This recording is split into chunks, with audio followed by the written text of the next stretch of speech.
All right, ladies and gentlemen, we are live. We are good to go. This is the last day of the beta. Well, it's the last like full day. I guess tomorrow's the technically the last day of weekend one, this has got to be the longest beta ever, right? Because I feel like they usually ended like Monday or Tuesday, but now this one's ending on Wednesday, which is surprising.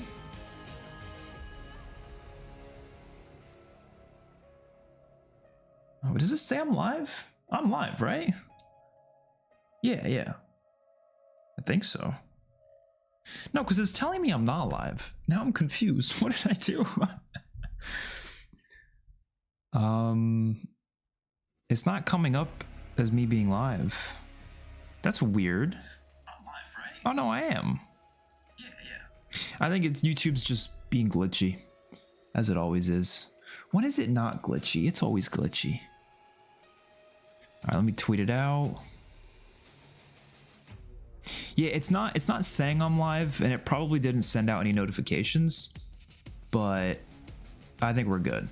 Yeah, I see some people getting in here now. I think it was just a little glitched out at first because I was looking on my phone and it was saying I wasn't, so I was like, what? Even though it's telling me on my computer I am. All right, how's everyone doing? So what I was saying is, yeah, I think this is the longest beta because usually they don't last this long, and then we're gonna have weekend 2 literally starting like a day or two later. It's crazy. We're gonna try out this face-off mosh pit though. I'm not like that excited for it because there's no score streaks in this mode, so I'm not like, I don't know, I'm just not that excited. Actually, hold on. We need to remake some of our classes because my classes are built around getting score streaks, and if there's no score streaks in the face-off mode, why would I bother using those classes? So I'm gonna use this C9 class, but let me duplicate it. I'm probably not gonna use the snipers anymore, so let me just duplicate it here. How do you paste it? Can I paste it? It let me copy it, but how do I paste it?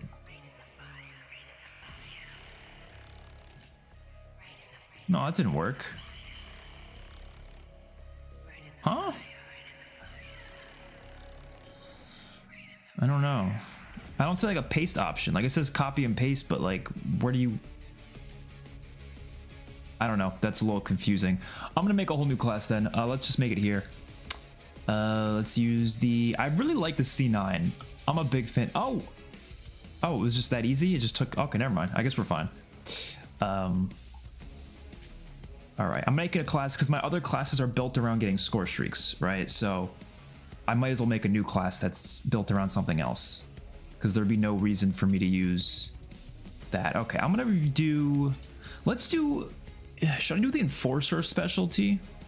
Killing enemies grants a temporary buff to movement speed. I'm gonna do the Enforcer specialty. So we're gonna do Dexterity. Assassin's not gonna help me because that's for streaks. Oh, but Bruiser's kind of useless though. I don't really care about Bruiser. But Ghost is useless in this mode too because there's no UAVs. So I guess Flakjack will be better, but I don't know. This is why I don't like a mode with no streaks. The classes are built around streaks, so it kind of messes up your class design quite a bit. Yeah, there's no reason to use that. I guess I'll just use Bruiser then. I'm fine with Dexterity. And then I guess I'll do double time here. So we get the Enforcer. And then we could also do Blue, but I'm not going to do Blue. Because again, then we need to run Ghost, and that perk isn't really useful in this mode. But what I'm going to do, I'm going to do Perk Greed, and then we're going to put on Quartermaster so I can recharge my Stim. All right, this is a solid class now.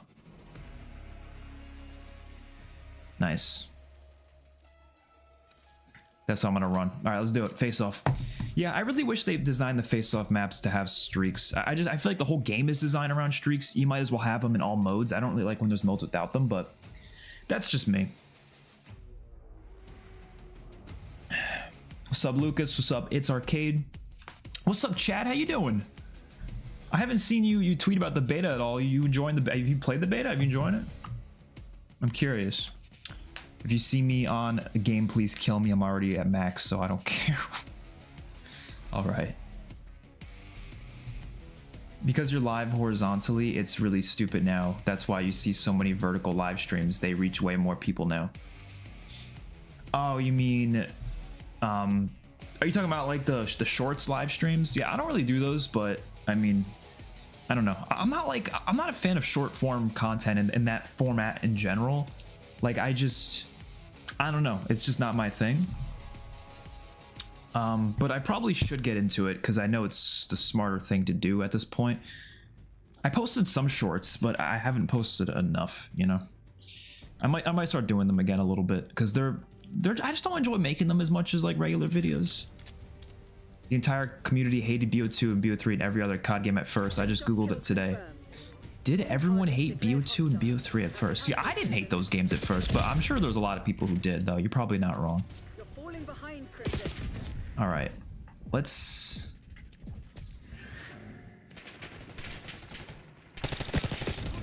Yeah, I guess I just don't enjoy not having streaks because, like, that's what I play Call of Duty for. Like, we all have our own thing. You know what I mean? We have our own little, what do you call it? Like,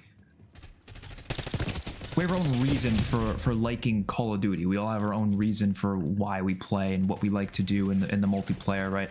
For me, multiplayer is all about getting streaks. That's like my thing. Oh, that was a really bad lag. I enjoy getting streaks. I enjoy going for them. I enjoy going for nukes. I enjoy going for high tier streaks. Like that's what's fun for Call of Duty. That's my enjoyment of Call of Duty, right? Which is why a lot of times my main criticism for a COD game revolves around the streaks. Like this year's Call of Duty, my biggest issue with it is the fact that streaks can't loop. That is my #1 problem. So like when there's a mode that just doesn't have streaks, it's just not going to be something I'm going to play. It's just not going to happen. I'm trying it out for the beta's sake, but when the full game comes out, I'm not going to be touching the strike maps. I'm going to be focusing on the... Oh my god, the lag is crazy.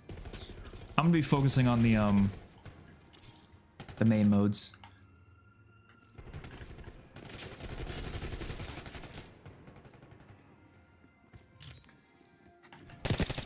Oh, I hear the Shadows of Evil music. Snakeskin boots? I swear I just heard it.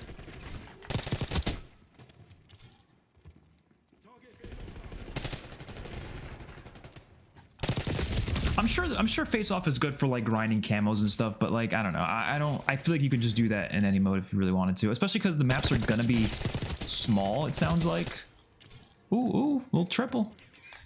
It sounds like the maps are gonna be small anyways. Like, I mean, look at Babylon. Now we haven't played that map yet. It's coming out next weekend with the beta, but oh my god, dude, the lag is crazy. Are you guys seeing that? Is it, what do you call that kind of lag? Because that's like really like, it's like choppiness lag, where like every now and then the screen just freezes. It's okay, decent gameplay, Foundation, nothing too new on the MP side. On the end of a long 5-day work streak, so I haven't had much free time not doing my feedback projects for BO6. That's fair. Oi!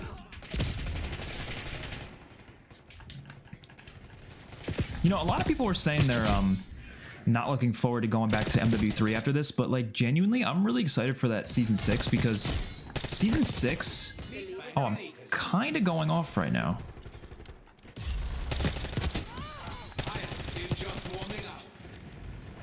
What was I saying? Season 6 for Call of Duties usually are really good. Like, just think about every COD that's come out. The final season has always been at least a good season. There's never been a single bad final season for a Call of Duty game. So like, I don't know. I feel like it's gonna be really good. And I've heard rumors. These are just rumors of some of the maps and collaborations they're doing. I'm pretty sure it's a rumor though. Like I don't come back here and yell at me because it ends up being wrong or something. But I did hear some leaks and rumors about there being a Friday the 13th like collaboration going on, and it might even lead to like a Friday the 13th multiplayer map that's themed around that. But it could be just a rumor, and I was really hoping it's true because that sounds insanely cool. But I guess we'll find out. I'm assuming Season 6 is going to be like mid-September, right? A week or two after the beta ends. Season 6 haunting event, baby. Yeah, they're going to do the haunting event as well. They're going to do that with Warzone, I'm sure. So there's going to be a lot, I feel like. I mean, even MW2, which I didn't like that game. It was one of my least favorite Call of Duties. Even they had a good Season 6. Like, the haunting event for DMZ was amazing. Like, that was actually really cool. Like, I didn't really care for DMZ, but that event got me playing DMZ because that was kind of fun. And then they had, like, the whole grind for that one camo. And I actually went for the grind. Like, I actually did it, you know? I didn't even like that game, but I did it anyways. It was kind of fun.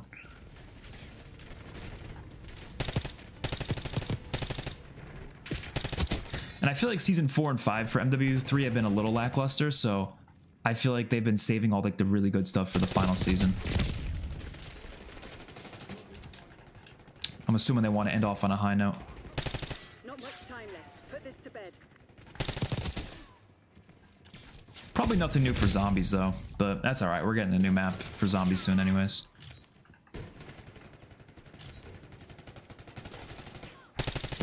Yeah, I don't know. So like when I play modes like this, I just feel like I'm like mindlessly playing. Like there's no goal for me. I guess winning the match, sure, but this is a beta. Like I don't care if I win or lose a match in a beta, you know? But like there's no going for streaks, so I guess I'm just going for feeds or something. Like I don't know. There's just not much of an appeal for face-off for me, you know? I never played it in Cold War, really.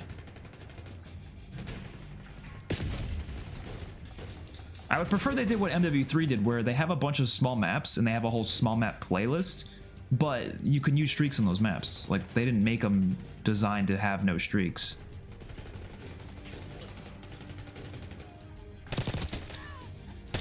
I'm kind of worried Treyarch just doesn't like streaks anymore, though. Like, they used to be like the studio when it comes to like the powerful streaks. I mean, think about Black Ops 2, 3, and 4 with some of the best score streaks in the franchise. But ever since Cold War, I feel like they've been kind of leaning towards like just not really wanting streaks to be like a, I don't know, like a, they worked in a different way that game. Obviously, we know that. And in this game, they're more traditional, but the fact that you can't loop them, the fact that they're pretty expensive to get, and you kind of, if you want to get them fast, you got to really build your class around them, which I'm okay with, honestly. Like I'm not against that, but it's certainly different, you know? And I don't know. I'm hoping the full game has a lot of streaks that are really powerful, and I want them to be loopable, and I'll be happy. MW3 is getting another season. Yeah, there's one more season left for that game. Just one more. All right, let's get Pit next game. Let's make another class with the. I mean, I know this is like the most overused gun right now, but let's take it. Loadout options, duplicate. Is this gonna work this time? I don't know. I think if you just, I think the SMG, it'll already save it. Yeah, it already saves your loadout that you have currently. That's actually pretty cool though. I don't know if that's like supposed to be like that, but that's pretty cool. Oh, I don't have enough time. Oh no, oh no, oh no. Perk read. Ah, shit, whatever. What's up, Timmy? Please convey the message that this beta is not utilizing your full GPU. It's like using 40 to 50%, and hence you experience these spikes. Well, I'm playing on Xbox right now, though. So I don't know if that's related to me, but regardless, there's spikes on Xbox too, so that's definitely a problem. Let's put Vigilance on, and then I want to try out the blue one as well, because I haven't used this. I need Quartermaster in every class, though. I'm not running Quartermaster in this game. I need my stims to recharge, so every class is getting Quartermaster. It's gonna happen.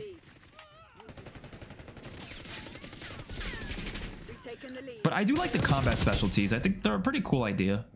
But honestly, if we just had a pick 10 system, you could implement combat specialties as like more expensive perks or something, you know? Like I think that would be interesting.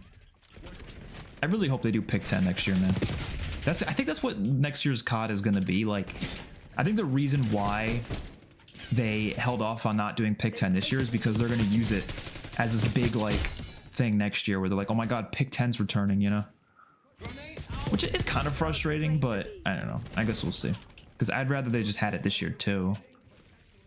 I will say the gunsmith system is a lot better though, so I'll give them that for sure.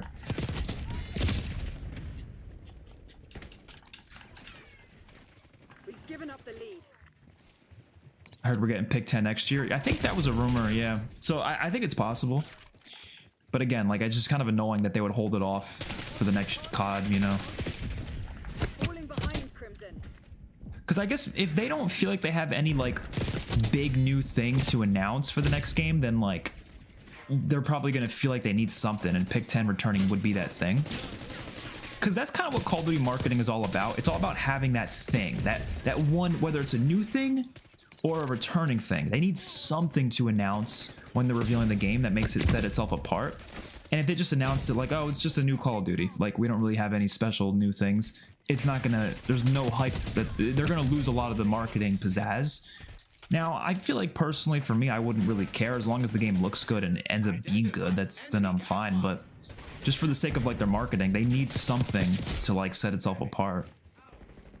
Like, this game was obviously Omni Movement. They talked about Omni Movement for, like, the entire fucking marketing because that was the big thing. But, like, what would next Call of Duty have, you know? If it wasn't gonna have pick 10, what would it be?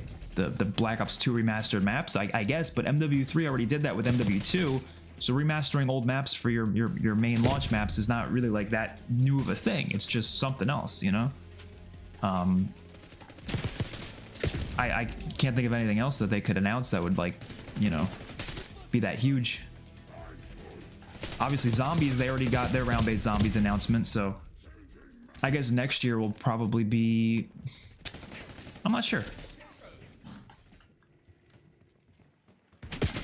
But if you're wondering why sometimes they make, like, small changes to Call of Duty games that you wonder, like, what was even the point of making that change? A lot of the times it is because of that. They need something in the marketing to, like, talk about, you know? Like, what was it? The tax stance in MW3. I feel like that's such a small feature that, like, nobody really cared about. But it was something that they could talk about in marketing and add it, like, add to their marketing. Dude, what the fuck is going on with this map, man? I don't, like, where is everyone? Well, let me look at the tac map for this shit. I have no idea what the layout is. There's people upstairs. Like, how do you get up there? I gotta find out how to get up there, because... Oh, the ladder, okay. And someone threw a grenade. Zombies Chronicles 2 for BO7. You know, originally I thought that too, but the fact that they put the jet gun on Liberty Falls is almost making me think that that's not going to happen anymore. Because why would they use the jet gun now if they were going to use it for their Transit remake, you know? Like, why shoot your... Like, why do it early, you know? Unless maybe they just had the asset already made because maybe they were already working on the Transit reimagining. And they're like, yeah, let's just use it for Liberty Falls as well. That could be possible, I guess.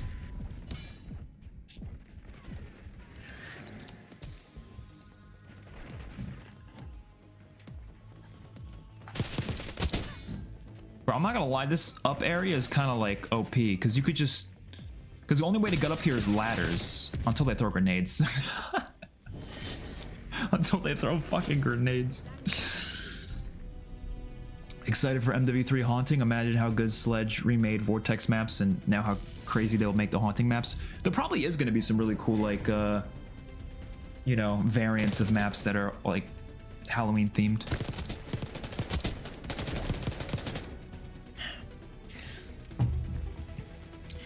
Yeah, I think you could do pick 10 even with Gunsmith. Here's the thing, and whenever I say pick 10, I don't mean pick 10 literally, I just mean the idea and the concept of pick 10. But you can do pick 10, you could do pick 13, you could do pick 15, you could do pick 20. Like, it doesn't really matter what the number is. What matters is the concept behind it, where you get a point for, like, everything that you add to the class. And if you want to, like, add more for one thing, you have to take it away from something else. Like, that to me is the whole concept of pick 10. We'll play a couple more matches of Face Off, then we'll just play the regular mode. But, like, that's the whole concept to me, and I kind of want to use a shotgun, actually.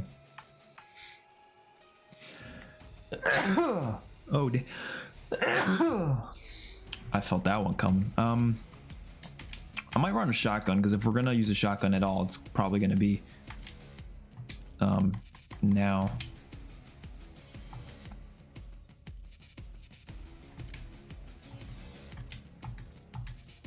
I don't like the shotgun though, but I fuck it, let's use it.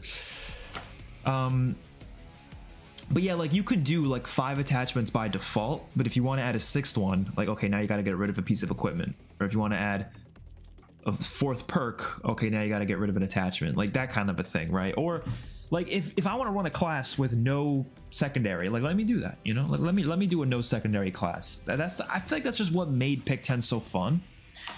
Let's run. I want the combat specialty again, so I'm gonna, oh fuck, I forget what it does, but actually no, this is a terrible class. It's a terrible map for that. Actually, this is not a good shotgun map. I think pit is good for shotguns. This seems more long range.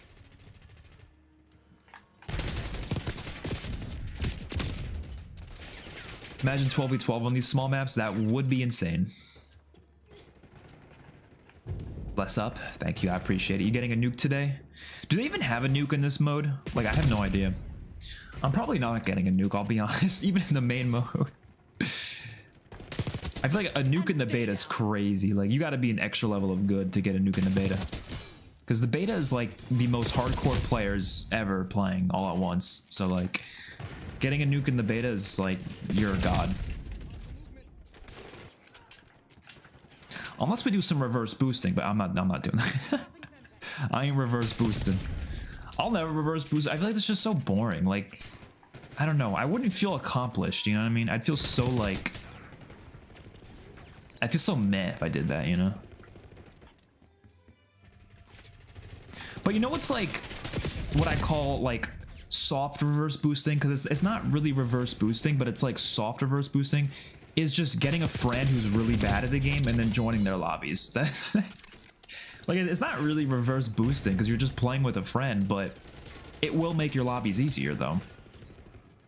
Which I think that is the way a lot of people do reverse boost nowadays, is they'll make a separate account that's like really bad and has a really low KD, and they'll just join that account, that account's lobby, and it's like guaranteed to have like really easy lobbies. Oh, nice little triple.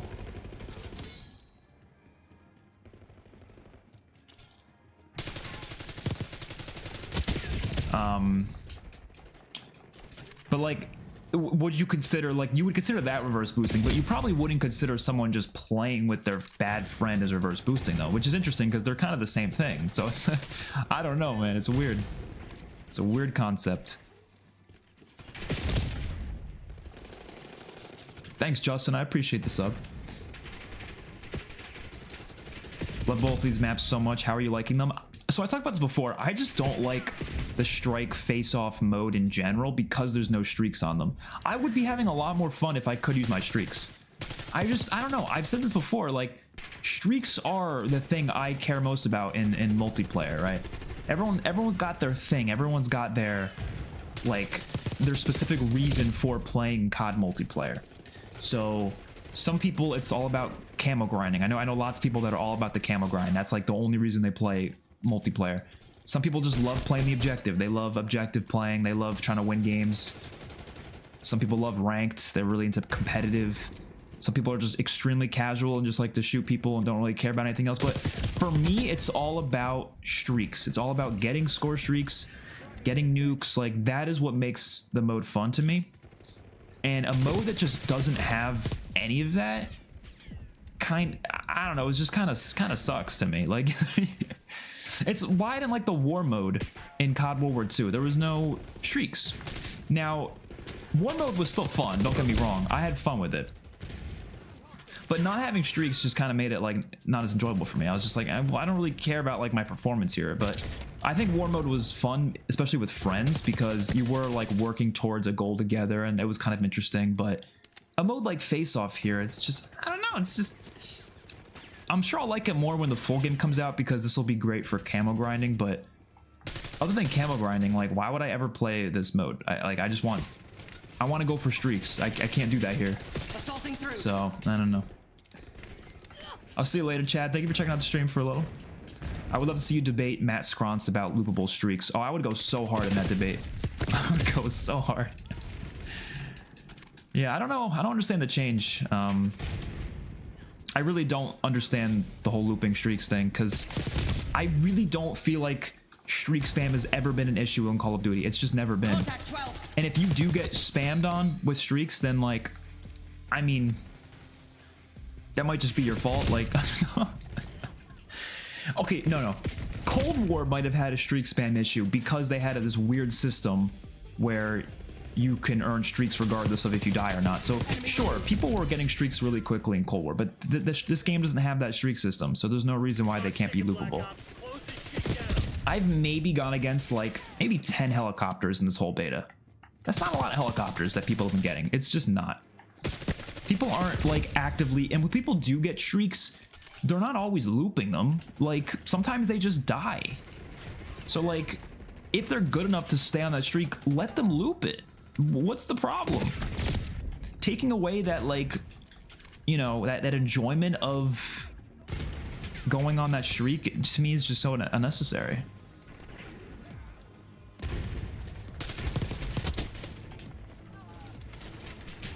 Wouldn't you need 2 consoles to do that? Yeah, well, I mean, a lot of people who are reverse boosting take it that seriously to the point where they do have 2 different consoles with the game, yeah.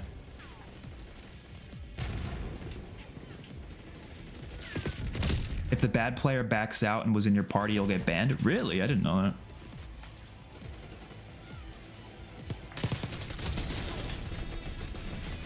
Playing COD competitively, imagine. I went hard in ranks play in BO3. BO3 was so much fun, but I haven't really done much ranked play since. I should though. Face Off is just neat grinding, nothing else. But like, I wish it was good for grinding and for going for streaks. And here's the thing. I'm not too worried because it seems like most of the maps in this game are going to be small to medium size anyways. So like, it's not like we're not going to have any small maps to play with streaks. Like, I mean, even looking at like Derelict, it's a pretty small map and you can use streaks. So I'm not like too worried, but at the same time, like, it would have been nice to have all these maps too. Because look at MW3. MW3 has really small maps. You have Stash House, Shipment, Yard, or the other ones, Emergency. Like, these are all really small maps, but they allow you to use streaks on them, and they're fun as hell. I have so much fun playing the small map playlist in MW3. It is a blast. You already got the lime green operator skin? I think you just get it when you hit level 20, right? I feel like them removing streaks, looping streaks, is an overcompensation for Cold War's welfare streaks, which is weird because they already removed those streaks, or they already moved that streak system. So, like, what's the point of? I don't get it. It don't make any sense. Not allowing looping streaks just forces you to die. Exactly, unless you're going for a nuke, which, I mean, that's the only reason I would stay alive, is to go for the nuke. But I mean, it would be really stupid if they didn't have a nuke and they didn't have looping streaks. Then it would just be the dumbest thing ever. But at least they have a nuke. But like, the jump between your highest tier streak and the nuke is pretty high. Like, the highest streak in this game right now is like a 10 kill streak. The nuke is a 25 kill streak. So you go from a 10 kill streak to a 25 kill streak, getting absolutely nothing for it. That's insane. And I'm willing to make a compromise here. Like, I'm genuinely at a point where I'm willing to make a compromise. At the very least, can they how did I get a hit marker there? At the very least, can they at least add a perk that lets you loop streaks? At the very least. Like, I'm willing to compromise there. I'm willing to compromise. Add a perk that lets you loop streaks, and then I'll take it, you know? But I'm going to keep giving feedback because MW3 made that change. MW3 didn't have looping streaks at launch. Now they do, so I'm going to keep giving feedback, and hopefully they'll make a change. And I hope you guys do the same. You know, if you ever see a tweet, someone asking what's your problems with BO6, let them know you don't like that streaks can't loop. Unless you actually do like that, then, I mean, don't lie just for me, but, you know, if you do genuinely hate the fact that you can't loop streaks, let them know. If you don't care, then, you know, you don't have to say anything. I really don't like this shotgun. It feels really weak. COD Mobile has a perk called Persistence, which is like Cold War, but it doubles the score you need to get for the streaks. Oh, really? Well, that kind of reminds me of World War II. Kind of had a perk like that, but it was a little different. What was it, Requisitions or something? which by the way was a really bad, like it kind of was a game-breaking perk. Like it depended on the mode you were playing, but if you were playing like hardpoint, like everyone would be getting their high tier streaks with that perk. But a perk that lets you loop streaks though, like it would be better than nothing. I still wouldn't want that. I would still just want that to be a thing by default, because there's already 3 perks in the fucking game that are all about getting streaks faster. 3 perks, or yeah, technically 4 if you count the combat specialty. Technically the game has 4 perks all about streaks in this game.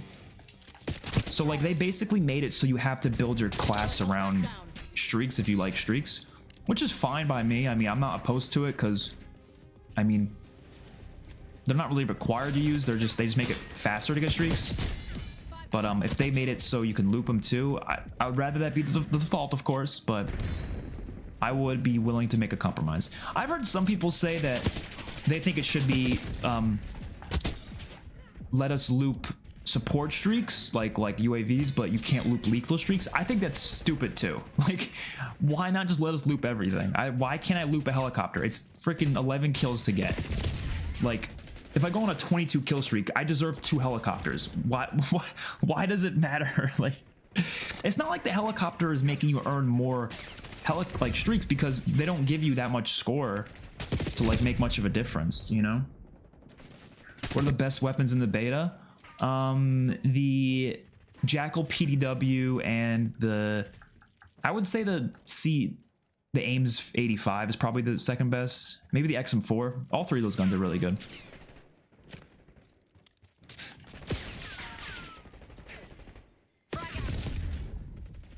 MW3 is one of the best map pools. I kind of agree, actually. Well, I don't know. I don't really love the remastered MW2 maps. I don't think they work that well in the game. They're not bad. I don't know. I don't really care to play them too much. But the DLC maps in MW3 are all really good, though.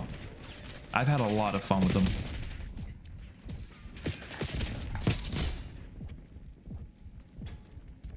Oh, you get 10 extra score for a stim kill? That's interesting. If you stim while shooting somebody. Is beta done today? The beta ends tomorrow. Tomorrow at noon, I think. And then there's a second weekend. Next weekend. Quite a long beta.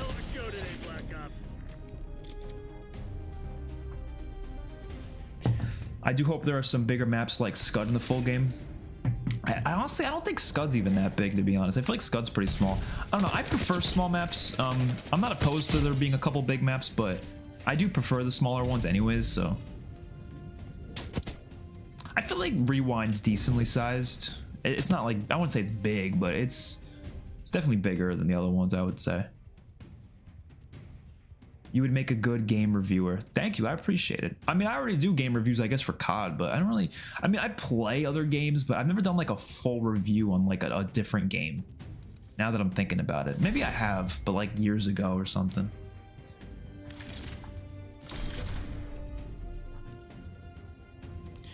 I'm so glad HUD presets are a thing. I use classic, so it's weird to see everyone running default. Yeah, I mean, I'm definitely going to change it up for zombies, but I think for MP, I'm fine with the default one. I feel like the other ones I wasn't crazy about. But zombies, I'm definitely going to be changing the HUD, because I'm not using that default zombies HUD. Hell the fuck no, that HUD is terrible. I do hope they still change the visuals of the HUD. Okay, we're going to play one more match of Face Off, then we'll play the regular modes, because I want to go for some streaks, man. I don't want to just play this. I want to show you guys my crazy streak setup too. I made a video on it. If you haven't watched it, go check it out, where I talk about the way to get streaks faster in this game. But there's a whole like perk loadout that makes it so easy. Like you can literally get a UAV in 1 kill. It's crazy. I don't like zombies, to be honest. Or you don't like the zombies, just like Cold War, Miss, Black Ops 1 to 3 zombies. I'm waiting to judge when we get like full gameplay. I'm gonna use the AK this game. Why not? I'm gonna wait to judge a little, because I'm not like exactly sure what it's gonna be like. You know, I am judging like certain things, but like in terms of judging the full game, like I'm gonna have to wait to get a full judgment. But I do agree there are certain things I don't like, and I would like some like classic mechanics to return. But there is a rumor of a classic mode. So if they do that classic mode, that'll be really cool. But It's just a rumor right now. There was also a rumor of round-based in MWZ, and then it ended up not happening, so I don't know about rumors anymore. They're catering to noobs, that's why they don't have loopable streaks, which doesn't even make it doesn't even make sense to me, because like I don't feel like that's like a noob thing. Like I've never heard noobs being like, oh my god, there's like, okay, here's the thing. Let's say there is streak spam in a mode. I don't feel like stopping you from being able to loop them would really change the streak spam at all, because think about it. If you go on a 22 kill streak and get 2 helicopters, you get 2 helicopters. Cool, right? If you get 11 kill streak and you call in the helicopter, and then directly after that you die, and then go on another 11 kill streak and get another helicopter, isn't that the same shit? The person just got, they just got 2 helicopters, the same amount of time probably. So what's the difference? What are we talking about streak spam? Isn't that the same thing? The only difference is the one guy had to die in between his streak in order to get another one, instead of like just being able to keep going on the streak to get another one, you know? So it doesn't make any sense to me. And there are so many counters to streaks. Like, players just got to learn to use those counters. There's perks that counter streaks. There's launchers. There's literally a perk in the game. I'm not even kidding. There's a perk in the game that puts the player who's on a streak on the mini map so you can see them and you can point them out and kill them while they're on their streaks to stop them off their streak. There's literally ways. There's just so many counters, man. I don't know. There's no reason to stop looping streaks.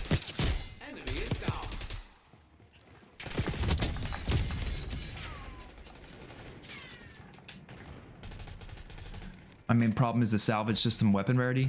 For me, it's like a bunch of smaller things that kind of add into like a bigger problem. Like that's kind of how I feel about zombies with like Cold War. I feel like the point system is my biggest problem maybe, but a lot of the other issues kind of revolve around that too. Do you want AW2? I don't care if it's called Advanced Warfare 2. I don't care if it's called fucking Jetpack Warfare. Like, as long as it's a futuristic Call of Duty game with advanced movement, I'm on board with it. I don't care what it's called. I feel like the name of it's kind of irrelevant. I don't really like, in terms of like a story, I don't think we need a story sequel to Advanced Warfare, but another game with that similar feel, I'm all for it, for sure.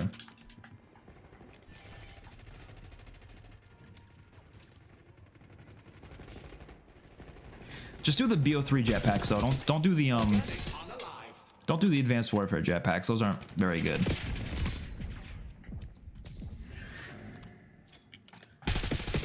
You had so much more control with the BO3 jetpacks. Ooh, got killed with a grenade.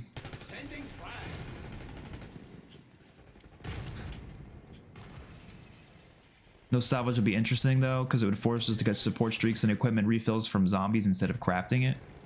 They could also find other ways to just get them. Like, I mean, back in like BO3 and stuff, and like if you wanted to earn stuff, you usually have to do some like task for it, and I think that'd be a little more interesting. Like, I think it'd be pretty cool if the Mangler streak, like you had to get that from like a side quest or something. I'm not saying it has to be like a tedious or annoying side quest, but just make it a side quest. I don't know. Have it be some craftable thing. You have to go around the map getting some parts and then killing some zombies. I don't know, whatever streak whatever quest they want us to go on, whatever it may be, but make it so you have to do that to get it. I feel like that would just be a little more interesting than just, oh, gotta pick up 20,000 pieces of salvage and craft it in the crafting table. It's less interesting. Like, you know the spider bait from Etsubo Noshima? The spider bait is so cool. But like, that would be such a boring thing if it was just from like the box or something, or like you have to craft it or so. I feel like it would be so much less interesting. It was only so interesting because it was so hidden. You know, it was behind the secret quest. Like, that's what made it interesting. You didn't do it every game either. You know?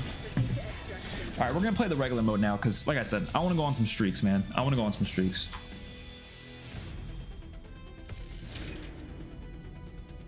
At least it's not Call of Duty Aliens. Oh, you mean Ghosts Aliens? Yeah.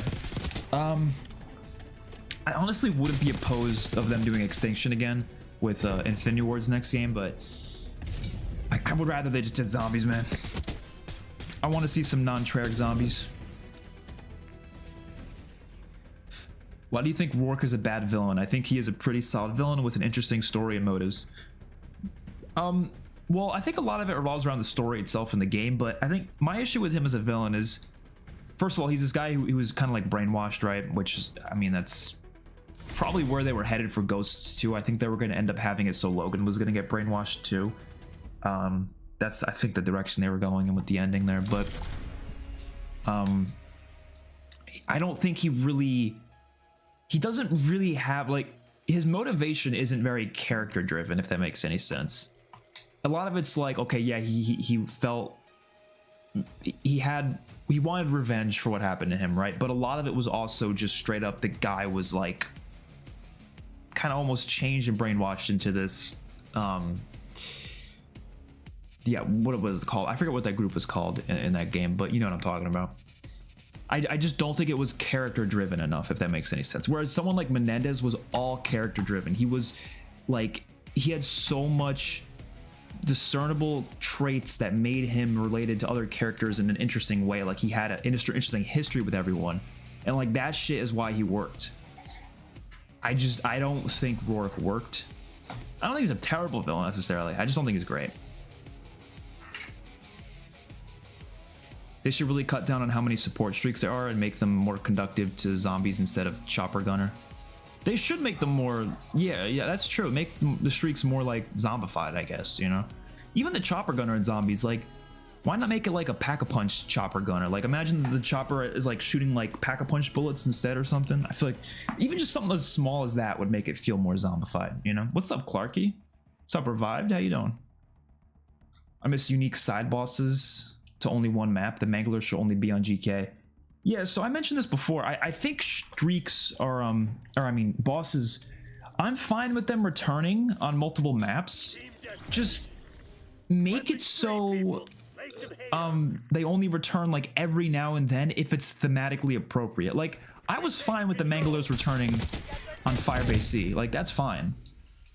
But they've returned on like fucking 5 maps since then. Like, that's insane. Like, by the way, you notice how I got 1 kill and I already got my scout pulse, which is the personal UAV? Oh shit, the dude's down here. But that's what I mean. This perk loadout is crazy for getting streaks, especially support streaks. You get them so quick. So anybody who's not happy that the UAV is like almost 7 kills to get, run this perk loadout. Oh boy. Where the fuck did that guy come from? Probably the elevator shaft, but I didn't hear it.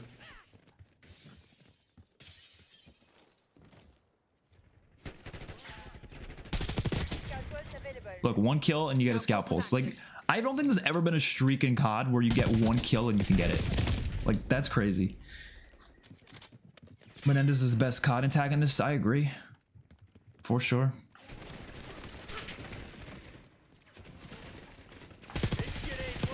Oh!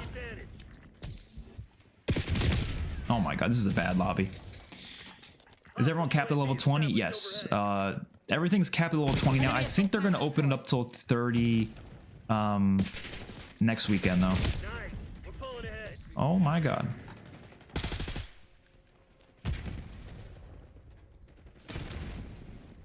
Yeah, this is a really weird lobby. I feel like I'm just not finding anyone.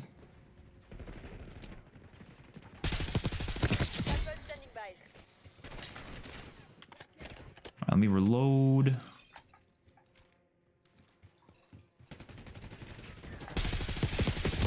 And when I do find someone, they toss a grenade at me.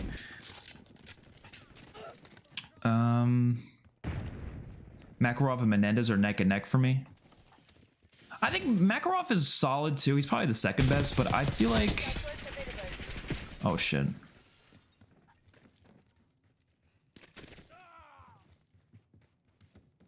I feel like Menendez has more, again, it's more, he's more of a, like, he has more of a character to him, if that makes any sense.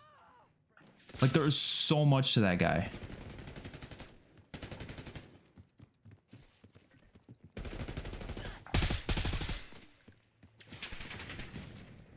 like the new Makarov kind of stinks though. Oh my goodness. Scanning area with scout pulse. Yeah, we're kind of getting cooked right now.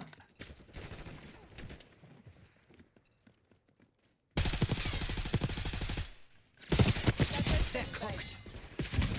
Did this girl just say they're cooked? I literally just said that, and then fucking Park says that. Online.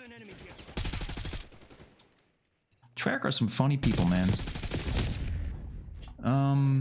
Hope BO6 is a good campaign. I'm open too. I think it's gonna be a little better than Cold War's campaign. They had more development time for it. I've got a feeling it's gonna be just a little better. Because Cold War's campaign was great, don't get me wrong. I think the biggest problem with it was it felt a little rushed, especially in the end. Like, I really hated the ending of Cold War. I thought it was really weak. The rest of the campaign leading up to it was really solid, though. This is a terrible lobby, man. I don't know what's going on with this lobby. I feel like I'm not just like not finding people. And this is a small map. Usually you find people quick, so. Shots good. Park requesting UAV tasking. UAV available for tasking. All right, got a UAV. Call that shit in. Get a UAV in the air. But I mean, with this perk loadout and streak setup, you basically have like unlimited UAVs because you're just constantly calling in the scout pulse and then the regular UAV. UAV flight time 50% on my mount. Oh my god, I was behind the wall. I really wanted to see the dynamic between the Rogue Adler and Marshall going against each other until they find out Pantheon? Pantheon. TACOM, we're flying on cue. UAV I'm not gonna lie, I don't know what Pantheon is. Yeah, am I forgetting what that is? You gotta let me know. Holy shit! I think Adler is probably going to die in this campaign. That's highly likely. Because I don't know, like, if they go, Your target ID. the next COD campaign, if it's going to be a Black Ops 2 sequel, right? Obviously, Adler is not, I mean, unless he's like an old-ass man in it or something, but I don't think they're going to have him, so I do think Adler probably will die. Frag out. Pantheon is the villain group for BO6. Oh, I didn't know that. I don't know shit about the BO6 story so far. Like, I have not heard anything about it. All I've seen is the trailers, and that's it. But I don't know if they talked about it in the reveals. I have no idea.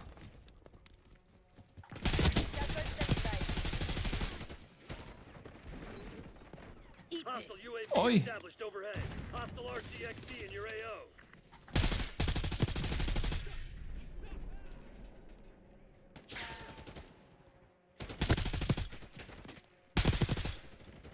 You know, I really love the hit marker sounds in this game, but I'm really worried they're gonna change them because Scanning area with scout I remember pulse. Cold War's Alpha had like really good hit marker sounds too, and then they changed them.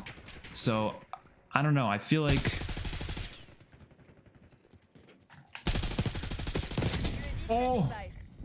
I feel like they might end up changing them Park requesting UAV tasking. for the full game. in the turn, we have eyes on. I mean, Cold War still has good hit marker sounds, don't get me wrong, but the Alpha hit marker sounds were like the best things I've ever heard in my entire life.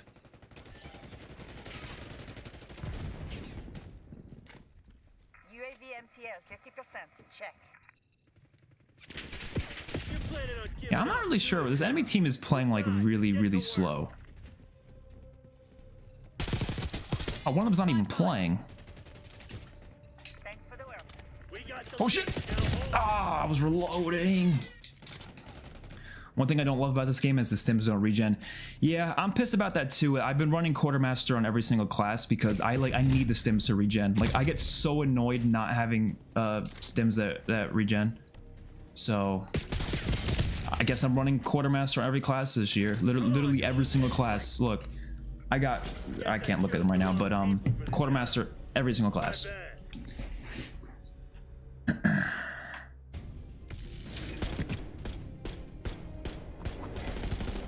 Animals find it weird how BO2's future campaign was made non-canon. I don't think it was. Was it? Oh, are you talking about because of the whole MW connections? It doesn't really make a lot of sense. No, I kind of agree, and I kind of hope they like... I mean, there's still time for them to do it, if we're being honest. Like, they don't have to have these take place in the same universe. They really don't when you think about it. I know they've already kind of said they are, and they've already kind of worked them into being that, but you could have two different universes that have some things that are similar. That doesn't mean they have to be the same universe. They could say, fuck it, let's split them off for like for good, right? I know you have Zakhaev, right? He was in the Cold War campaign. What does that matter? Zakhaev could just exist in both universes, right? He could just be the same guy in both universes. Sure. You have, I guess Soap came into the Modern Warfare Zombies storyline has like Soap, and that's from Modern Warfare, but like again, you could just have that guy exist in both universes. You can literally just switch them off to be separate things right now if you really wanted to. Like, they could do that. But, will they? I don't know. Because I do think BO2 gets a little finicky, because how does that game make any sense? That's in 2025. MW3 is in 2023 or whatever. It doesn't really line up. Like, the technology in that game is very different. So, I do think they should just disconnect them, avoid any confusion, and we're good.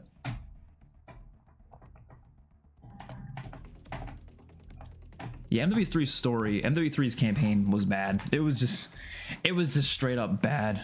I'll be honest. Team deathmatch. Let me put a sight on this. Find those shitheads who they're dealing with. You know, I don't love the reflex sights in this game currently. I'm not like a huge fan of them. Not that I think they're like bad, but I don't know, they're a little funny looking. I'm sure some of the other ones will be good, but the ones I have unlocked aren't very good. It's gonna feel so weird to try and play old COD games. I'm gonna try to sprint and slide any direction. It's just not gonna work. Yeah, I'm not like. I noticed that I felt that more than anything when oh god, when I went back to games without FOV. But in terms of movement, I feel like it probably will feel weird for a little, but you'll probably get used to it. Oh, what the? Are you kidding me? That looked like a dead body. I think that's Exclusive A's mentioned this in his video, but that is kind of annoying how when people are in this position, when they're like proned and then they're like turned backwards, it looks like a dead body. It really does. Oh my god. Sometimes the diving doesn't work. Like that dude, he could have been a dead body right there. He could have been not, I don't know.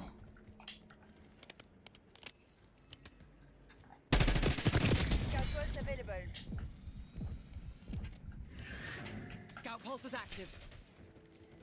I feel like the scout pulse is really shit. I know it's not like a full UAV because it only like is for you and it, but I feel like it does not cover the whole map because I feel like I never see anyone on it. Well, I guess I do now, but I don't know. They need to remove tac sprint, makes omni movement less useful, and it's just not fun to do. I agree. I fucking hate tac sprint. I'm so sick of it.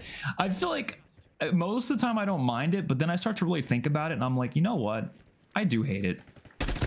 I really do hate tac sprint. It's not like a game-breaking thing for me, but it is pretty annoying.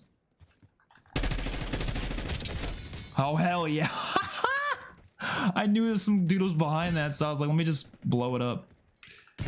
That is so funny. Area with scout pulse. There's a weird glitch right now, by the way, where sometimes it just doesn't let you call in your kill streak, but then if you click it again, it lets you call it in. It's really weird.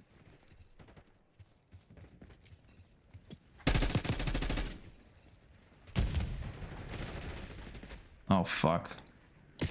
Oh, come on. Of course the guy came around that way.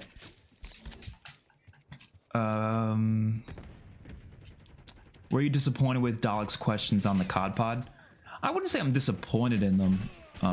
He has stuff that I would expect him to say, because like, he's not gonna ask questions. I mean, I'm sure those questions might have even been like decided, maybe like he talked with Kevin Drew about it before, because he's not gonna ask like some really like, you know, like for example, he wasn't gonna ask about like the point system or something, because I feel like it's something that he's already talked about before, and I guess he could have asked about that. I don't know, because I feel like that's something that already existed in Cold War. Like asking about that again would almost feel kind of repetitive, and I feel like he wouldn't want to like repeat it. I don't know, you know what I mean? Like it would almost feel weird for him to ask it. So I was expecting to ask questions that were more related to like new changes in BO6 and stuff like that.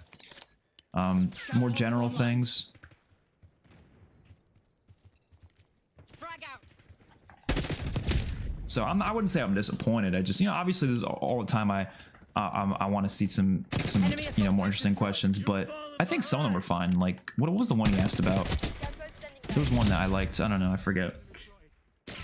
They need to release the COD timeline that they showed the creators because it's kind of confusing at the moment. That's, I think the most confusing part, yeah, is like the 2023 time period, because it's like, well, how does that work into BO2? I don't know. I really think it was a mistake to try to connect all of them. It really was. Yeah, it's not the MCU. There's really no reason to connect all of them. It literally just, it's unnecessary.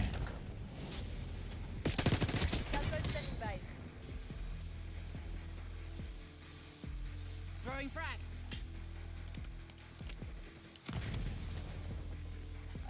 We've taken control. Damn! Graphics so crisp, crazy how games have evolved. Yeah, I like the graphics. I saw some people saying they don't like them, they don't like how it looks, but I don't know, I'm perfectly fine with how it looks.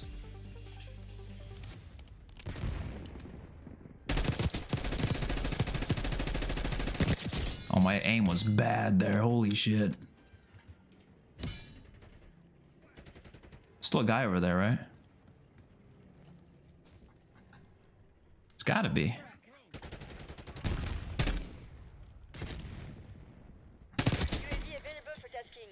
Okay, let me. Oh god, sniper. Oh. Oi. On that UAV. UAV in the turn. We have eyes on. Oh my god. Oh my god. No. Where are you at? Holy shit. 50%. Check. Jump down here. Okay. Placing assault pack. Need some more ammo. Oh god. Oh, oh my god.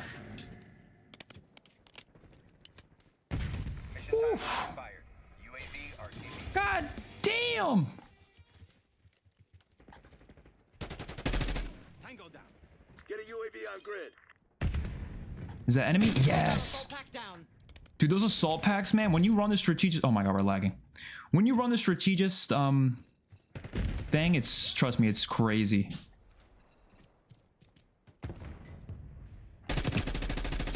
Oh! Enemy on foot. Oh my god, we're dead. We're fucking dead. We're fucking dead. We're fucking dead. I'm falling back. Nice. Look at that.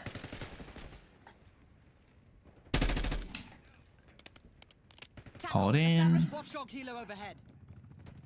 Not running the Hellstorm anymore. Honestly, I don't really like the Hellstorm. And we die. But like the thing, I don't even care that I died. And I wasn't going to go for a nuke streak. The game's going to end soon anyways. But like the Hellstorm, I don't get a lot of kills with it. And it's like, it's too much for a fucking Hellstorm, you know? It's not that good. Scanning area with scout pulse. What would you rate BO6 MP Zombies campaign out of 10 so far? Bro, we haven't played Zombies or campaign. I can rate multiplayer though based on the beta. I would say based on the beta, I would give it like a, I'm gonna say 8.5 right now.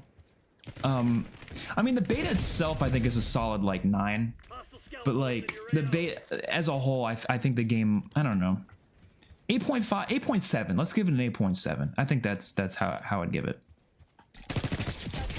And for reference, I'd give Cold War like an 8.5 probably too. But based on what we've seen from Zombies, it's really hard to judge because the most important things for me in Zombies is the Easter eggs, and we haven't seen those. So, like, it's really hard for me to just judge the gameplay and give it a rating. Same with the campaign. I don't know. That's not really like... Campaign's all about the story, and it's like, I don't really know what the story's going to be like. Pulse is active. Oh my goodness.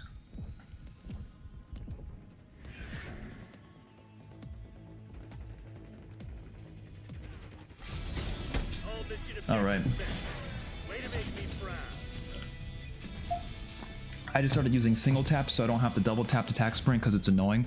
Yeah, I might change those settings too, honestly. I feel like I should. Why do they keep bringing back Dome like it's Shipment or Nuketown? This isn't Dome. Unless you mean like the actual Dome. When's the last time they brought back Dome? Was it Vanguard? Oh no. Wait, did they have Dome in MW3? No, right? Oh, MW2 had Dome. So yeah, they had it in MW2. They had it in Vanguard. They had it in Ghosts as well. I mean, I guess people like Dome, you know. Glitches biggest frustration for me. There's definitely a lot of glitches. What is one thing you would add to BO6 that is new? Never been in any zombies game before. Okay. Let me think of something. Never been in any zombies. Something that would fit in that game that would make sense.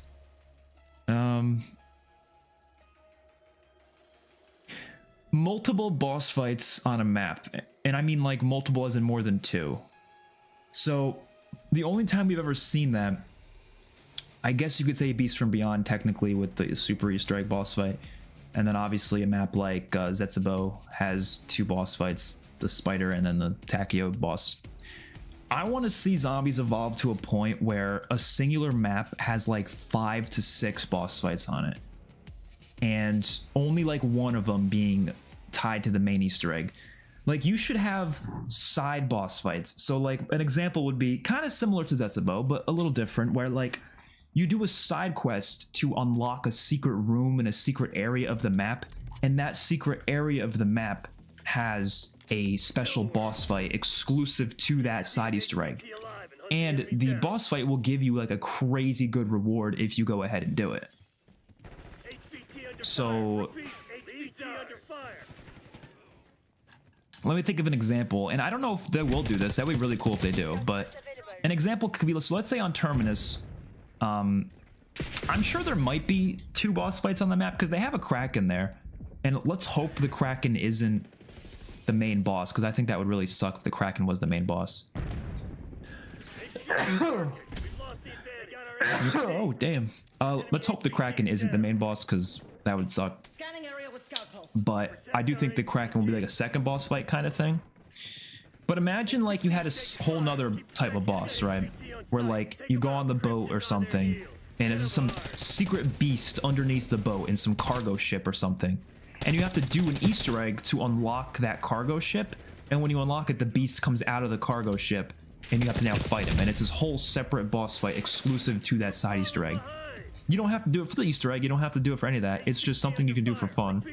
But it gives you a reward. So in the case of this, let's say it gives you, I don't know, if you do the special thing, you get like a special weapon or something. Not like the map of Wonder Weapon or anything, but like just some random really cool weapon. Maybe some secondary special weapon, or I don't know, maybe an upgraded, like maybe you can upgrade something. Maybe it's the way to upgrade the monkey bomb or something. You gotta do some side boss fight. I have no idea. Or maybe just it rewards you with like a blueprint or something even. Like, I don't know.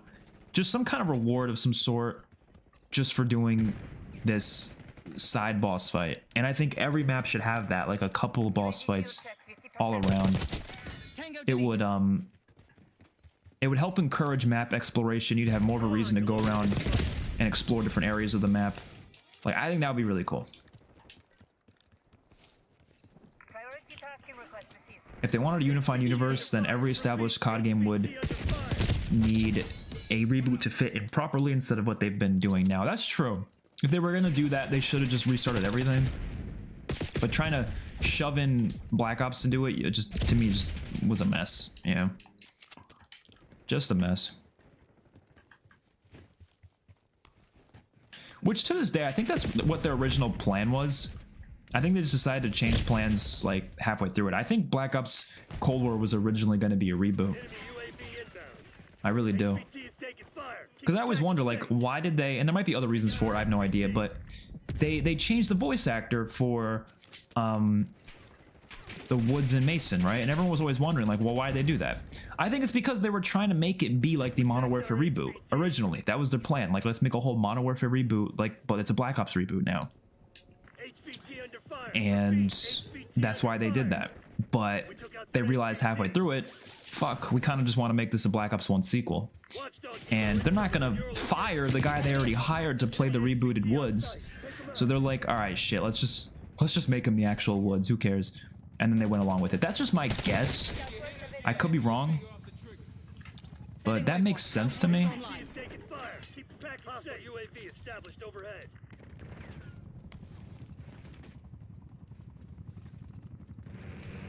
By the way, I really don't like kill order.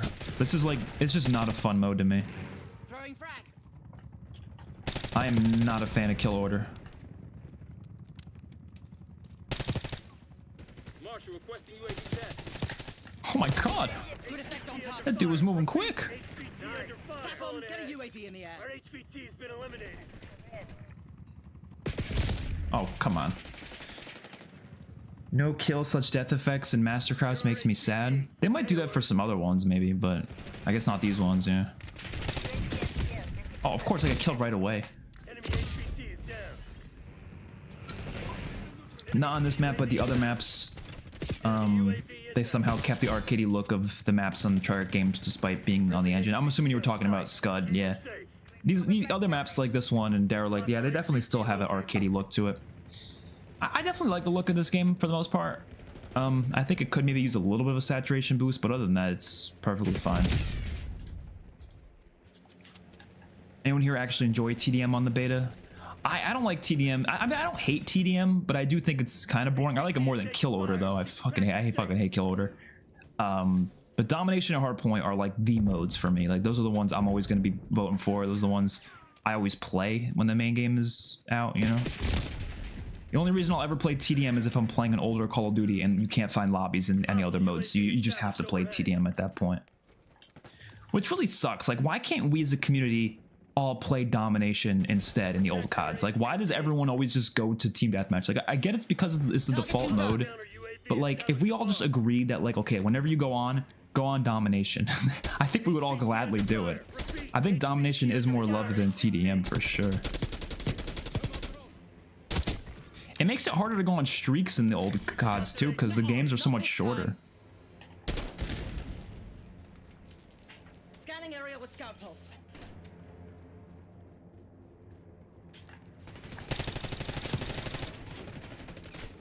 Enemy HVT on site. Take them out.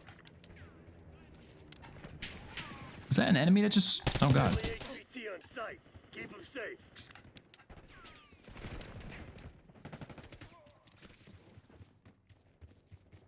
HVT is taking fire. Oh! Dome is the new MW3. Is in the new MW3 I played yesterday. Is it? Wait, what? When did Dome come to MW? Oh, maybe they took it from MW2 and just put it in MW3 from the carry forward. Maybe I don't, because I don't remember them. I don't remember them like actually adding that as like a full map, but it might be that. Maybe they just carried it forward. Yeah. I feel like multi-boss fights or secret boss fights work best in open world zombies, not so much round-based zombies.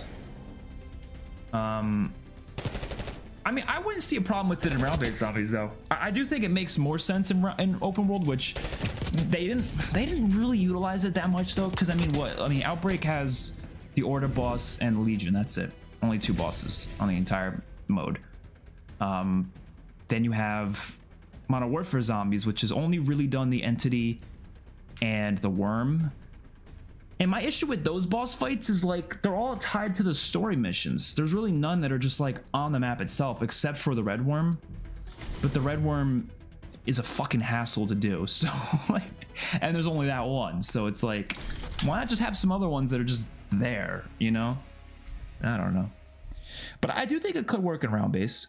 You just like, again, it would be more about the map exploration. You kind of come across it, you know, you can be a part of it or not. It's really up to you. Why are we getting team deathmatch so often? Give me some domination or hardpoint.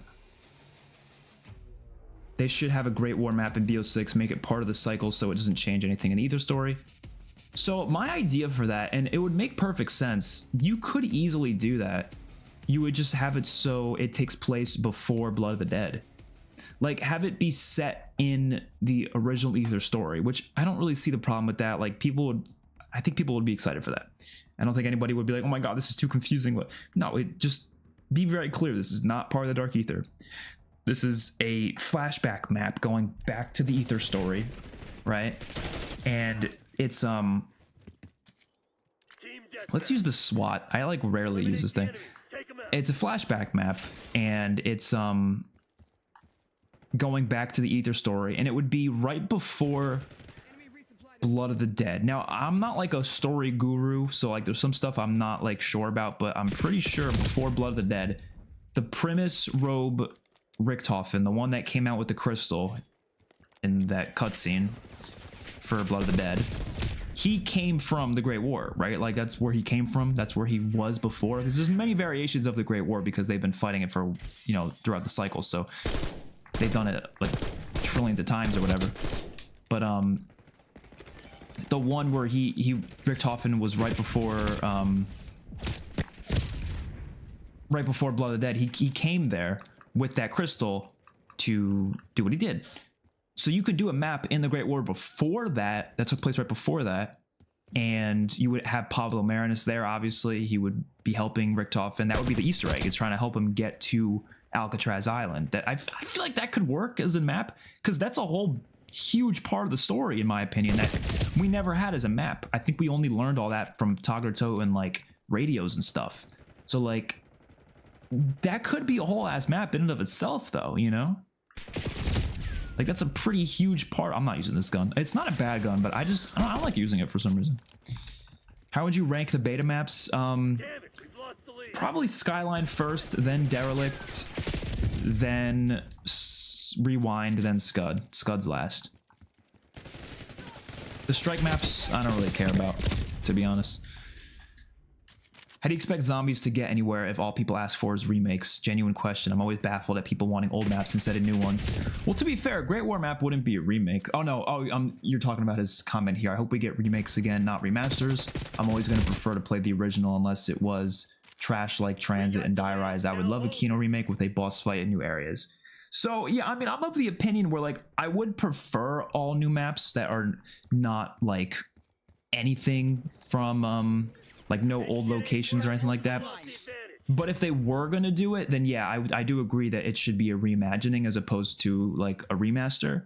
Because yeah, like you said, there's no reason to play it if you could just play the original. Like, what's the point? You know? Like, that's why I didn't really care for Zombies Chronicles. Like, why would I ever play... Unless it's like making the map better. Because Moon technically was making... I feel like did make the map better. But like, why would I ever play... BO3 Origins over BO2. I have no reason to, you know. Got you. But like the BO4 Ether remakes, I feel like those worked better because they were full-on reimaginings. They were nothing like the original maps, even though I would still prefer, obviously I prefer Mob of the Dead over Blood of the Dead. The point is that Blood of the Dead has a purpose to it that has nothing to do with Mob of the Dead because it's its own map, you know. It still is its own experience. It's not a remaster. So like, I don't mind that existing as much as like Zombies Chronicles, where the maps weren't different enough. So it's like, there's really no point to playing them unless it was actually improving it like Moon was. But the other ones feel like they didn't really improve it whatsoever. I know this is a hot take, but I kind of like Tac Sprint. Yeah, some people like it. I think it's one of those things that like I just don't necessarily think. I don't like how it messes with my controller. That's one thing. I know I can change it in the settings to make it so it doesn't really do that, but I think it fucks up a lot of controllers. But it's also just like, I don't know, it's an unnecessary addition to the gameplay flow. Now, to be honest, I don't mind it as much in this game as I did in like the other CODs because Treyarch is smart and doesn't have the sprint out times being ridiculously slow. So like sprint out times were so slow in Vanguard, for example, at least when the game first came out. So tac sprinting was like basically a death sentence. If you tac sprinted and pulled out your gun, it would take like fucking 8 minutes to pull it out, you know? But at least in this game it doesn't, so it's not like as big of a deal. That's a kill. Dude, where the hell is this guy? I feel like Rewind's just a very slow map. Kind of reminds me of Miami from Cold War. Like, it's not necessarily a bad map, it's just so slow. Like, bro, like, this is fucking slow. Scout pulse is active. I don't know how Derelict is getting the most hate out of this beta. I feel like I've been seeing so much Derelict hate. Derelict's much better than this map. It's much better than Scud as well. Derelict's fun as hell. I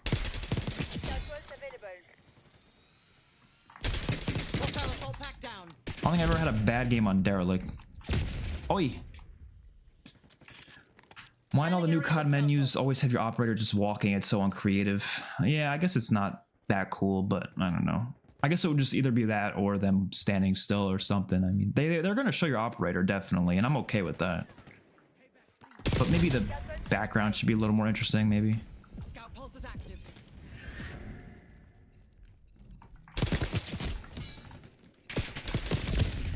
Damn.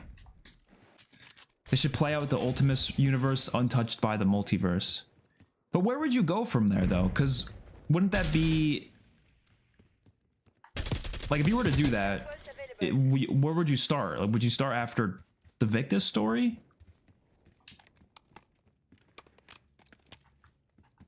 Because, I don't know, the whole world was destroyed and it was in, like, chaos. Like, I don't know, I guess you could, but... Payback is an ornery bitch.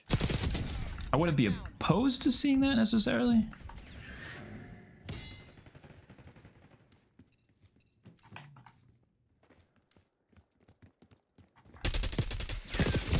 Are you what? Was that just me being shit, or did that feel like an unfair death? I don't know. I will say, if they do keep tac sprint, I hope they somehow change it so every gun is the same animation as the ARs. It feels more guns at mentality. It does feel weird that some guns, yeah, like this one, like I'm tac sprinting right now, but like it's just kind of like putting the gun to the ground. It looks a little weird, and it does make it harder to tell whether or not you're actually tac sprinting. Because sometimes I can't tell, like, to be honest. Like, I'm genuinely. Enemy assault pack destroyed.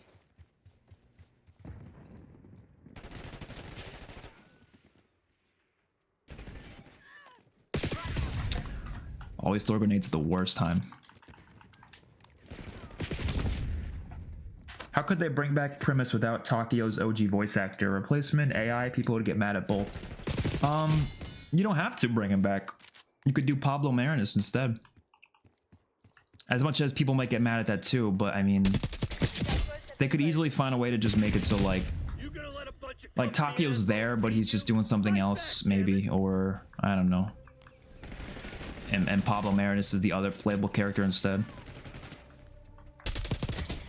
But to be honest, I don't know why people would get mad at a replacement, because like I don't really see the issue with that. Like, I don't think the actor would be pissed that they replaced his character's voice with someone. I don't think he would be mad at that. I feel like most actors don't mind when that happens, because it's like, especially in voice acting, where it's like you could definitely find someone who can do a similar voice, you know.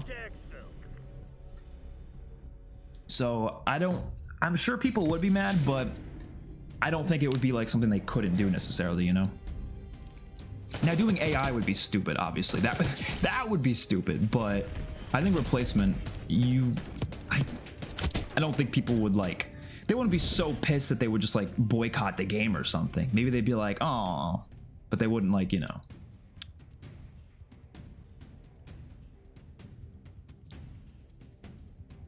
But I don't know. If they were to do something like that, I think it would be best if it was like a one-off thing, you know, like just bring them back for this one last story. It's not like, it's not bringing, like, I think it would be stupid if like the Dark Ether story, a portal opens up and Primus comes out of it and they're shooting the zombies in the Dark Ether. That would be stupid. Like, that's stupid. But doing a story going back to something that's already been told and making a map out of it, that to me is very different. And I don't think it's not touching with the story. It's just giving us one more like thing in Ether story, almost like Saw X. It went back to the taking place in between Saw 1 and 2, you know, like that was their way of bringing back Kramer in that movie. Rather than bringing him back to life, it was just a flashback.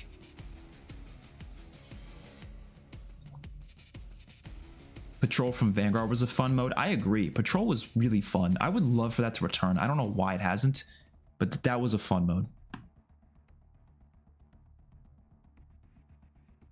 Nothing wrong with bringing back old stuff. I don't want a BO4 situation where it replaces new maps, but as a DLC 5, it would be great.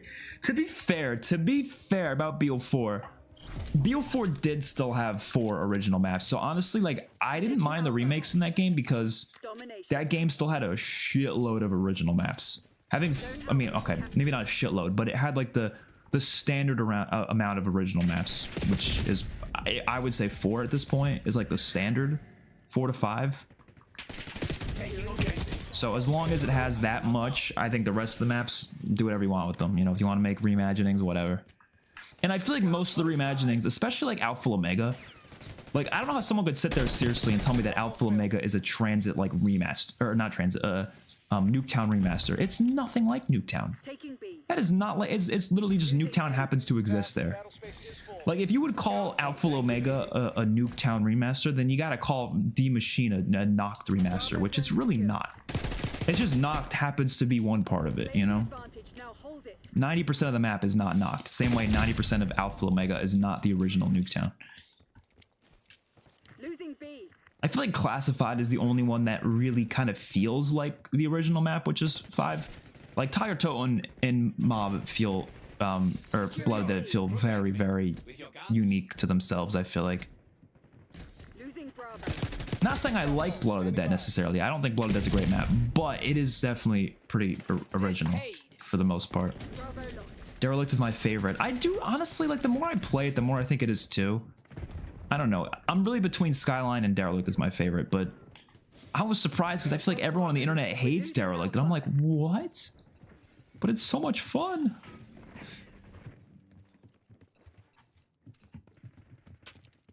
I like how close quarters it is. I don't know. It just really works well. Controlling Bravo.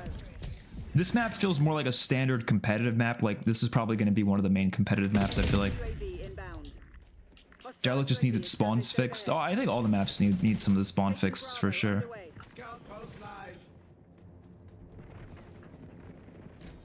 We still haven't gotten a better map since 9 and Ancient Evil. That is kind of true, yeah. I do think the best maps since Black Ops 4 have been 9 and Ancient Evil, so those are the best maps. Securing B. Taking B. Is there an enemy helicopter? Or was that a counter UAV? I don't know. It's kind of loud, though. Locked down. Oh my god. Holy shit. Always be running into people while I'm reloading. I assume monkeys are going to be random crafting again. Yeah, probably. I'm sure you can get them out of the box too, right? I'm not sure 100% if that's true or not. Are you going for the Warzone camos? Probably not. I mean, it depends what the challenges are. If they're easy challenges, sure, maybe, but I'm not going to spend too much time on it for sure. Locking down. How was I shooting at the fucking trophy system instead of shooting at the guy right in front of me? Losing A. Oh my god. Location secured. Hold your positions. Losing Bravo. We've lost Alpha. Let's reload. Oh my god, there's always someone. I think I gotta throw a suppressor on this gun because I feel like I'm always getting found with this gun. Probably because I don't have a suppressor on it. Losing Bravo. We have eyes on. Losing Bravo. Oh, oh.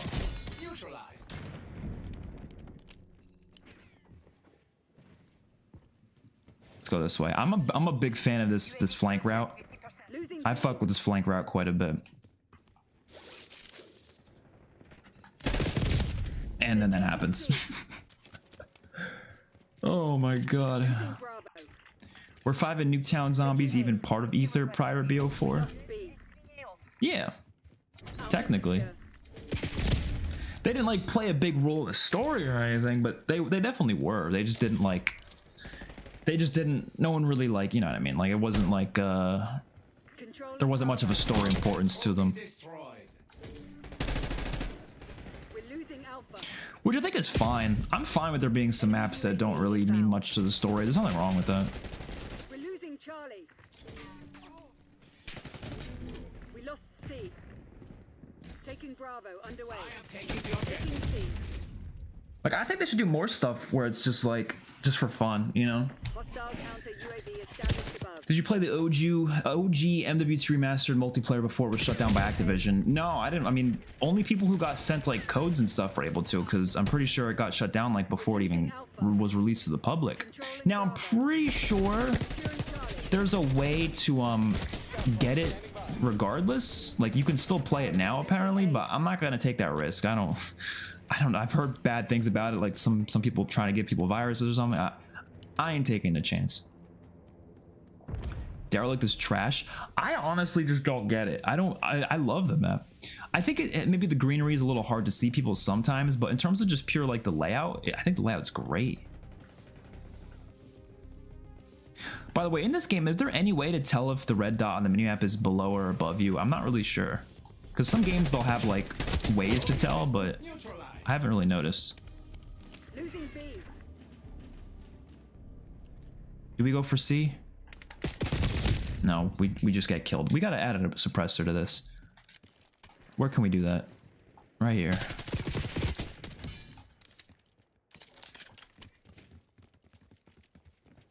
I'm a big suppressor guy. We're losing Alpha. Locking down Charlie. We lost A. Lost A.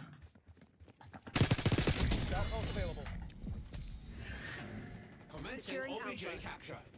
Securing Where are the enemy assault packs? I'm trying to get some free score. Zone C secure. Multiplayer's bad in Cold War Zombies. They always leave because they die and can't get 50k for a box, so it disconnects. Well, public matches in any Call of Duty is going to be like that. I feel like, you know, I don't really personally play public matches in Zombies, but I mean, I kind of want to. I think it'd be kind of fun to do like streams of that or something, just like randomly trying to find some lobbies in like some of the older CODs, seeing if I can find one. But I don't frequently do that. Losing A. Authorizing UAV mission. UAV commencing surveillance operation. All locations locked down. I would love an Elden Ring level boss fights in COD that would unlock after doing the Easter egg in boss rush mode, because it would be a hell having to do a 1 to 2 hour Easter egg over and over again to beat the boss. 50% on my map. You know, I've always thought about this. Would this work? And I personally don't think it would. And I kind of like how Easter eggs currently are. I'm fine with having to go on a 1 to 2 hour grind to get to the Easter egg boss fight. Because like I said this before, like the way I think Easter eggs work so well is that the more you do it, the faster you get through it because you learn it better and it becomes muscle memory.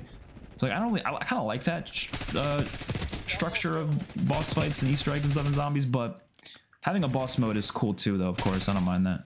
Alpha. But I've thought about this, like, would you guys like the idea of them making it so Easter eggs have like, and I know they have the save and quit feature now, but that's not what I'm talking about. I mean, like, as you do the Easter egg, you unlock like save points, like checkpoints almost.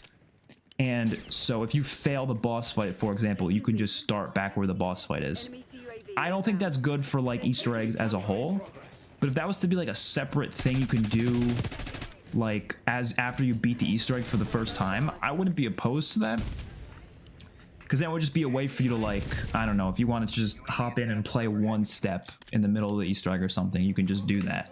You can start from the middle of the Easter egg or something. I don't know. So kind of like boss rush mode, but instead it lets you start wherever you want in the Easter egg. Losing B. Like if you want to start Garad Trophy right at the trophy steps, so you have to skip all the setup. I think that would take away some of the, I don't know. They're taking all I don't think I'd love it, but I also wouldn't be opposed to it if you had to beat the boss fight first, you know?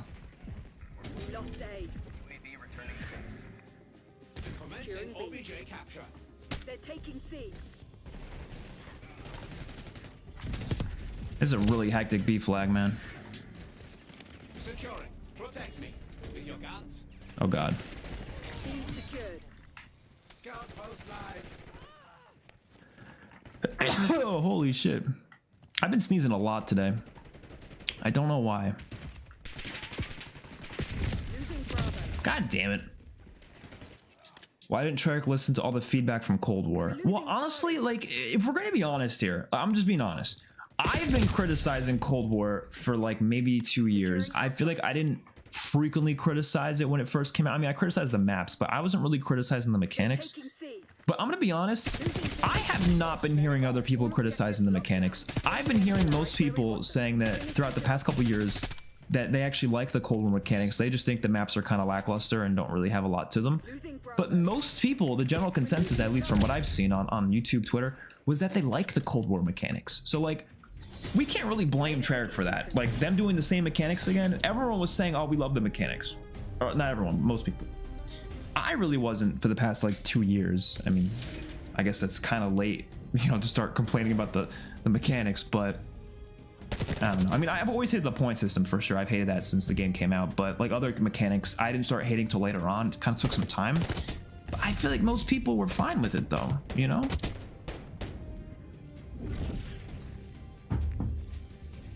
I don't know. I'm like, I feel like now everyone's starting to realize maybe the Cold War mechanics weren't that great. So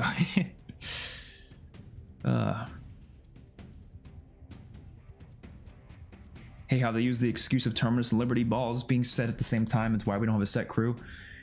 I don't think that is the reason for it. I genuinely think the map was just like made last minute or something. It was just one of those maps where like they weren't planning to do, and then that doesn't make sense, because if the storyline is important for the map, they couldn't have done it last minute. I really don't know. Because yeah, obviously it being at the same time, like they could easily have done a different crew, but I don't know. If the circle is filled, it means they are on the same level. If it's not filled, it means they are below or above. Okay. I liked it when some of the games had like an arrow above if they were above, and then the arrow was below if they were below. I like that. But that does help though. I was assuming the thing being filled or not meant something.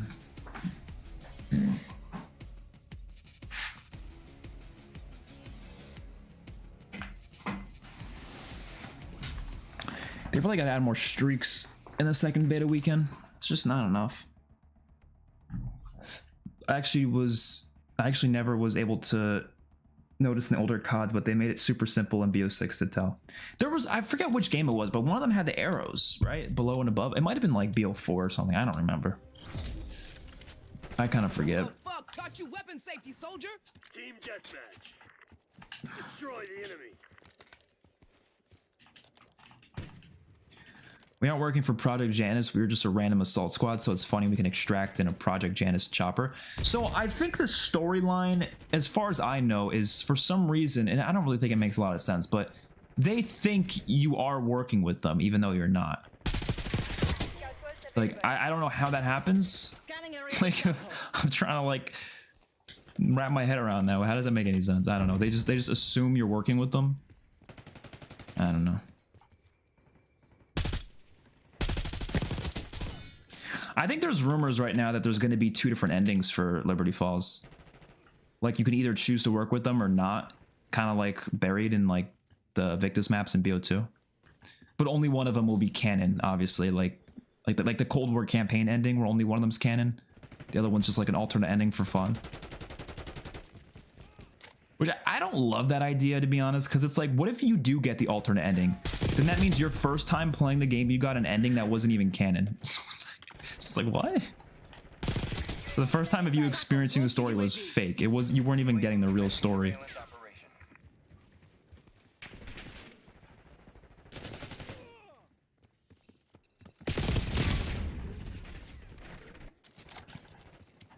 This class's operators sound like the original. I think he does, yeah.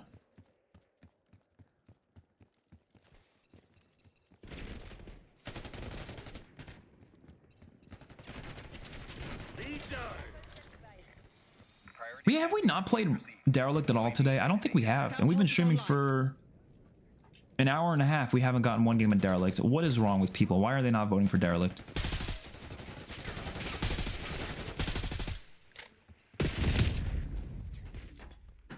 Zombies YouTubers must be mad about the guided mode. I probably would do that after the life cycle is over, because most of the time I don't want to watch a guide on a 1-year-old map. Or are you saying because their guides won't get more views a year after because people could just play the guided mode? Well, no, here's the thing, right? I genuinely don't think it's going to make that big of a difference because, well, no, it's going to make a big difference for people who just want to load in and do the Easter egg. And here's the thing. I think a lot of players don't even know Easter eggs exist. We really underestimate how many people out there don't even know that they like deeply exist. There are a lot of casuals that have never gone online, and they're never going to know they even exist. So at least if they see this playlist option for a guided mode, maybe they'll be like, oh, let me try this out. And then they find out there's this whole Easter egg, and that might be exciting for them, right? That's why I like that the mode exists. But when it comes to like guides online, I'd imagine it would actually be easier to just look up the guide on YouTube or Google or whatever than it would be to play the guided mode. Because the guided mode, keep in mind, it's not normal zombies. You have no side Easter eggs. You've capped rounds, so it ends your game at a certain point. It's not going to give you the same rewards that the main mode is going to give you. So like, it would actually not be in your best interest to do that. Now, what you could do is you could do the guided mode and then do the regular Easter egg separately, but if you just wanted to complete the Easter egg, it would be quicker to just watch a YouTube guide. So I do think YouTube guides are still going to come in handy. I think people will still make them, especially for like the first couple, like the first month when the guided mode's not even out yet, you know? Plus, I guess guides also give you good like tips and tricks and stuff, because sometimes I'll watch guides even if I know how to do the Easter egg, just so I can hear some tips and tricks of like the best way to do it, you know? Because sometimes they'll give you some tips. But I honestly feel like guides aren't as bad as people make them out to be. They're not like the end of the world to me. Like, I don't really care. Sometimes you don't even have to watch the whole thing. You just have to look at certain parts that you just don't understand that well. But like, most of it, it becomes muscle memory. You know what I mean? Like Origins Easter egg, it's like muscle memory. Like, sure, there's the ice staff codes, but like that image you can find in a second on Google. It takes 2 seconds. I don't know.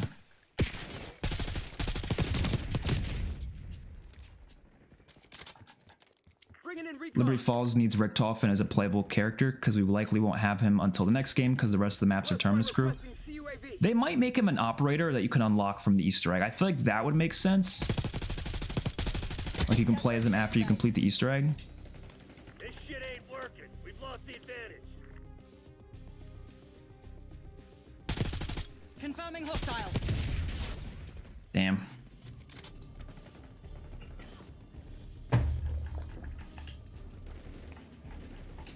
In terms of Black Ops, wait,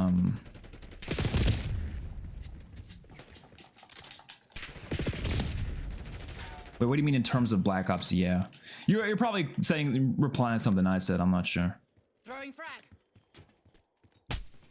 I like exfil, but they need to stop using chopper for it all the time. It's boring. Have one map be a teleporter to another pocket dimension inside of a porta potty. They had a perfect opportunity to do that on Scout pulse is active. what is the map? Terminus. You're on an island. Wouldn't it make so much sense to make it a boat? Like, maybe they will do that because we haven't seen gameplay of exfil on Terminus, so who knows? Maybe they will, but I doubt it. Because I know there was a helicopter. They were saying in the intro, like, oh, we gotta rebuild, we gotta fix the helicopter. But I think it'd be pretty cool if like you call in the exfil chopper at some point and he's like, okay, I fixed the chopper, and the chopper just gets fucking destroyed or something. Like something happens, and then he has to go build a boat or something, and then I don't know, like, take the boat for an exfil.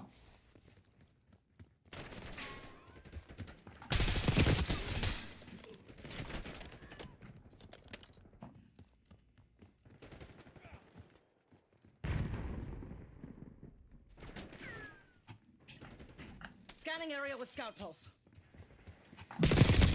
I'm getting fucking cooked this game. I'm leaving this lobby. I'm gonna use the bathroom though. I got to I'll load in the next game though while we're doing that. Hopefully we get derelict. Please get derelict. I'm sick of these other maps.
Hard point. We have our orders. See it through.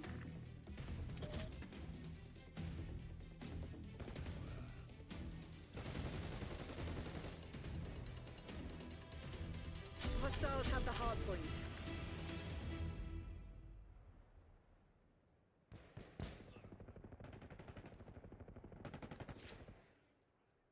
shooter.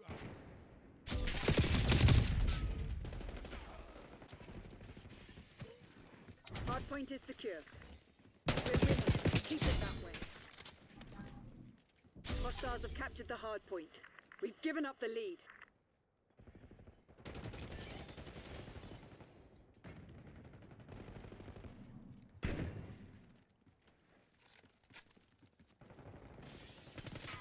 Hardpoint identified.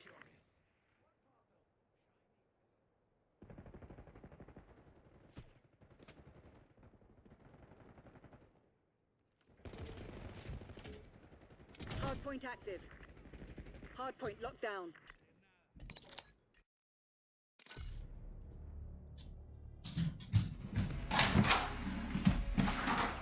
Yeah. Yeah, I'm not gonna lie, that took a lot longer than I was expecting. Hold on.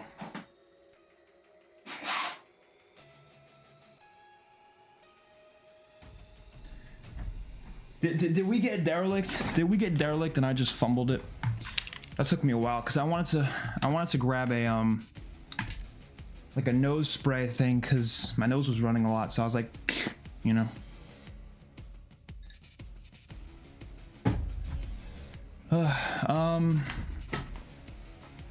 Oh, we got derelict, but I'm not playing kill order, man. Kill order stinks.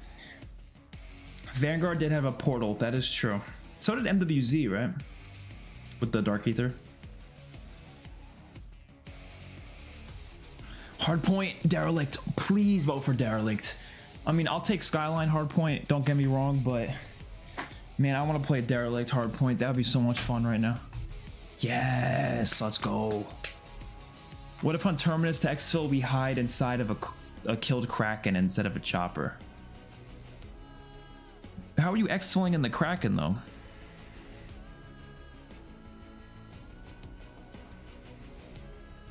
First look at Harvey Dent and Joker too. Oh shit.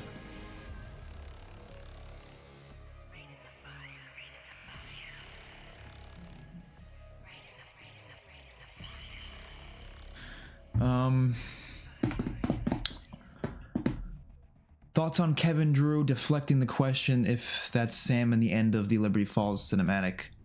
Probably because he doesn't want to spoil it, even though I think most people pretty much know that it probably is at least some variation, whether it's like talking about AI or if it actually is like a Dark Ether version. I don't know.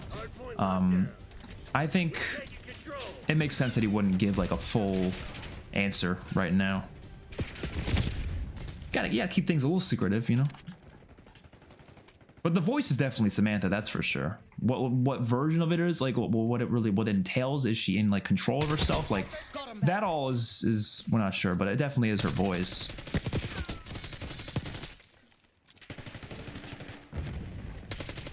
Oi! Scout pulse is online. Who is that girl on your challengers reactivate? Better not be your girlfriend. I ship you with Russ. Yes, it is the girlfriend. My girlfriend. Fucking with Russ. I've had some ideas of videos we want to do on even this channel, but we probably, I don't know if we will. There was some ideas like zombies related stuff, but I don't know. She a busy girl. She busy.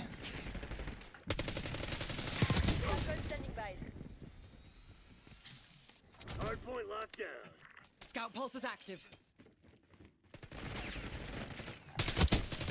She does play some video games. This is why I was thinking of like no, the only issue is I don't want to pay for every fucking zombies map on I was gonna do a thing where like she plays all the zombies maps for the first time, like that sort of a video, but I was also like, then we have to buy all of them on her Xbox. That's insane. 5 enemies down. That's a lot of money right there. UAV tasking. UAV commencing surveillance operation. Hardpoint locked. But if they all come to Game Pass, then it would be more likely, because then you just have to buy the DLC and that wouldn't be as bad. Hardpoint identified. Dude, how can you not like Derelict, man? This is crazy fun. But then that fucking happens.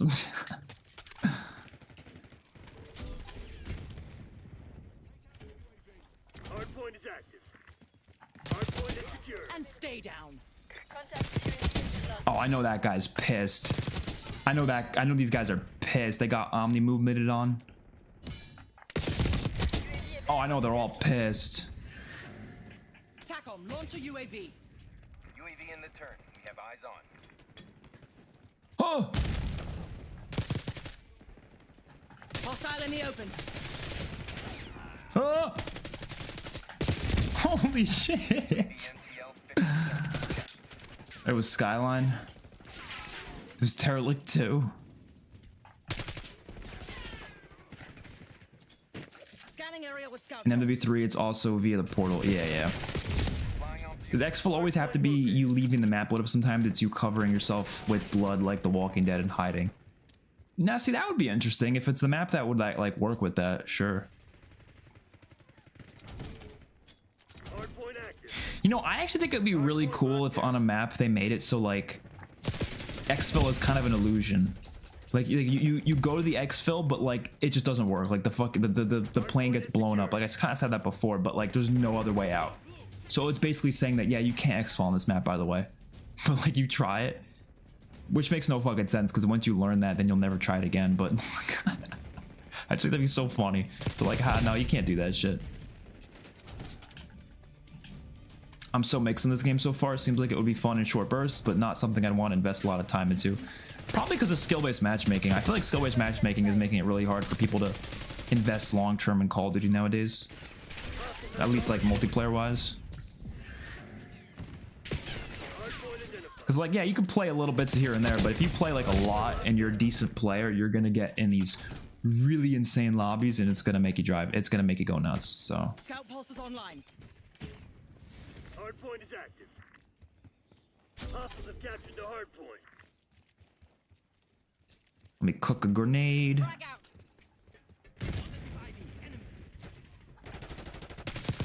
Scout post available. Scout pulse is active. Oh, come on. They did that for Outbreak 2. Oh, yeah, with the Easter egg. Yeah, it works with an Easter egg for sure.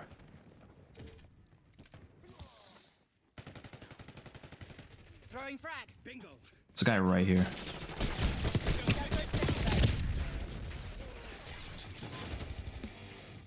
Scanning area with scout pulse. Hostiles have the hardpoint. It's funny though, because they actually released some, what was it, like documents about skill-based matchmaking explaining why the game essentially has it.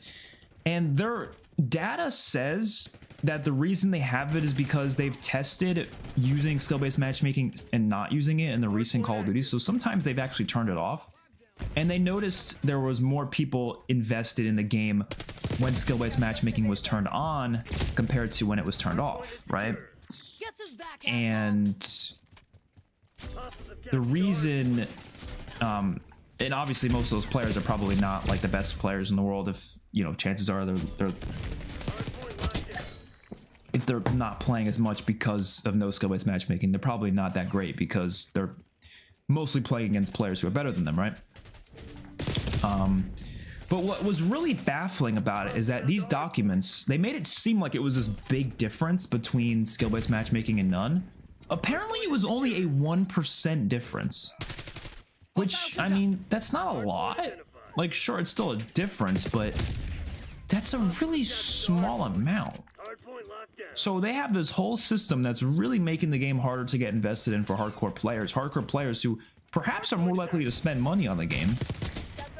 All because of 1% difference in retention? Like, that to me was kind of crazy. I don't know. That, to me, that's weird. And if you looked at the documents, they made them like shaped in a way where it made it look like a big difference. They have like, you know how companies do that? They have like a bar graph or whatever, and like the one bar is like all the way to the floor, and the next bar is at the top, and it's like, oh, look at the difference. And if you look at the numbers, it's like a 1%. It's like, well, what do you mean? Like, you can make anything look crazier than it actually is with the right graphs. I mean, I learned all this in data visualization. It's a whole, I have a minor in it. Like, it's literally a job thing, but like, you got to be somewhat honest with your way of visualizing the graphs though. You can't go that crazy with it because then it just looks disingenuous and then people aren't going to take it as seriously. Where can I find those? I'll look for them after this game, actually. I'll try to pull them up on stream because I believe Charlie Intel might have posted them, so I'll check Twitter to find it, but we'll check after this game. Hardpoint lost there. Scout pulse is online. GF prank with the Russman gone wrong. Yeah, unbiased. Yeah, that's the thing. It is like it's not that I don't believe the data. They're not going to release false information. What they're going to do is they're going to kind of word it in a way where it makes it seem like a much bigger deal than it actually is, and that's kind of how they do it. Oh my god. It's just skill-based matchmaking. It's built in a way to make it so everyone at least has a base level of enjoyment in the franchise, which is all they're really looking for. Is just a base level of enjoyment. But like, That's a kill. I don't know. Don't you want people to get like really invested again though? Like, don't you want people to be like obsessed with the franchise? Base level enjoyment is not that high. Scanning area with scout pulse. Which is fair because, to be completely honest, has a single person, in my opinion, I'm not saying everyone is like this, but I have not seen a single person say that any of the Call of Duties in the last 5 years, ever since they introduced the really heavy skill-based matchmaking, I have not seen a single person say that any of these games are their favorite. I have not seen someone say that any of these CODs are their #1 Call of Duty of all time, at least for multiplayer. I'm not talking about the other modes. So I feel like the base level of enjoyment thing, it's true. Like, people are at least enjoying these games, most of them. Maybe not MW2 and Vanguard, but like, they're enjoying most of these. It's just not enough because skill-based matchmaking is holding them back from enjoying more, you know? Skill-based zombies rounds, yeah. All right, let me look up this data real quick. Twitter, I don't know if I could find it on Twitter easiest or somewhere else. Charlie Intel skill-based matchmaking graph. I'll just, hopefully it comes up from that. Oh, here it is. I got it. I'll show you guys.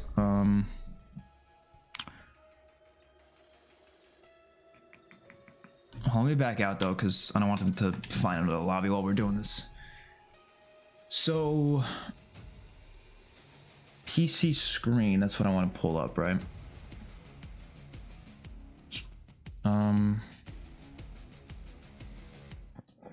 Yeah, here we go. So like, this is what it looks like. So it's kind of hard to explain the graph because it's a really confusing one. So it's just players returning within 14 days. So that's what they consider retention, is if they come back within 14 days. And this is a skill bucket. It's kind of, my webcam's hiding it, but it's a skill bucket, right? So to my knowledge, what this means, these aren't like KDs. That's what I thought it was when I first saw it. These aren't KDs.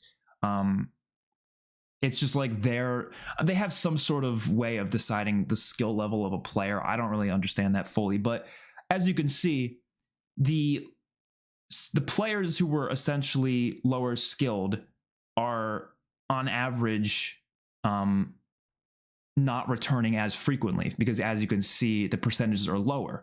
But look at the percentages. These got these big graphs here that makes it look like it's this huge difference from this. It's only 1.75%. I mean, it could be considered a lot. I have no idea. But like, when I think about it, I'm like, is that huge? And then you look at the other ones, it's 0.75%. This one's 1.2. This one's only 0.5. This one's 0.25. This one's, like, you know what I mean? It's like, and then obviously the higher tier player is returning more often. But like, you know, that makes sense. But like, I don't know. It's just, it's odd. I don't know. It's not a very detailed graph. Like, there isn't that much to it, but that's pretty much what it's trying to say. I think there was another graph too. I could look for that one as well, maybe, but that was like the main one.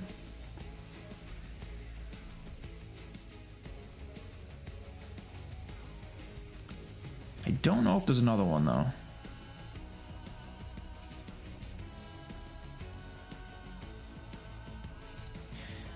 Yeah, they took a deep Deprioritize skill tests. After a month of running this test, we categorize the treatment population into 10 equally sized groups across the skill population. So yeah, they have different like different indicators that decide the skill bucket. Let's find another match, but yeah, I don't know. It's interesting, but I wish they would find a way to please everyone, because that's just not the way to go. Let's play one more game. I think I'm gonna leave soon. We've almost been streaming for 2 hours now, so I might wait until more content comes out around spring, summer to see how the game is. I did that for Cold War and my experience is a lot better. That's fair. That's fair. The game is gonna come to Game Pass. I don't know if you're playing on like Xbox or not, but if you're on Xbox or PC, you could just get Game Pass too to try it out. Their data doesn't change the fact that multiplayer is an utterly miserable experience unless you're a shitter or just. I mean, here's the thing: it's built in a way to where you're gonna get an equal amount of fun and bad matches, essentially, right? So like, I mean, I get that from my experience too. I mean, my KD is usually around in these games a 1.4. Like I'm like in that range, like above average, but not like I'm not fucking, you know, I'm not getting 2 KDs or anything like that. Especially because I mean, I'm not gonna go as hard as I can every single match, because sometimes I like to just fuck around or go for camos or something. Like you're not gonna be getting your best game every time, you know. But generally speaking, my KD is, you know, higher than average, and it's like, what ends up happening is some games will be really, really, really, really easy, but only if the couple games previously I was literally like getting shit on, right? But then the next couple games I'll be shitting on the enemies, I'll be getting crazy streaks, and then the next game it'll be bad again. Like, it's kind of like back and forth almost. So you almost get like an equal amount of really fun games and another equal amount of like really shitty games. I got you, bitch! I got you, bitch! Oh, dude, I love that shit with quad feed with that. That was kind of sick. I'm a big fan of the that thing. I think that's one of the coolest things they added. Especially because you could talk into the ear while you do it.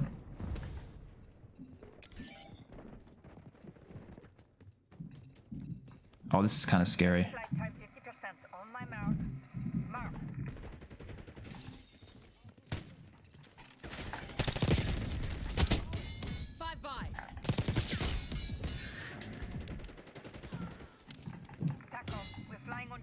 Enemy assault pack destroyed. Fuck! Where'd that guy come from? Shit! Scout pulse is online. What if you did the non-Easter egg guided mode on, or reach round 100? You got the old HUDs to use an MP and zombies, and this is how you get multiplayer fans to play zombies without alienating the hardcore fan base. I mean, sure, as long as they gave us a good-looking HUD, I'll be happy. But like, why make us unlock it though? That's kind of just give it to us right away, man. I feel like they might do that shit where they make us buy it or something in the store. That would be so annoying. You know what you're talking about? Skill-based matchmaking is the best thing ever. Please invite me to play DLC 1 round. I mean, here's the thing: the people who got sent out to the events, even they hate skill-based matchmaking. Like Charlie Intel has made countless tweets being like, I despise skill-based matchmaking and it shouldn't be the way it is. Like, he's pretty clear on that. Dude, 2-in-1 game?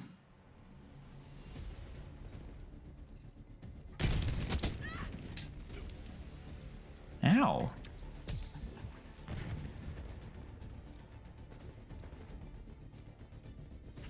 Scanning area with scout pulse. Oh! Holy balls.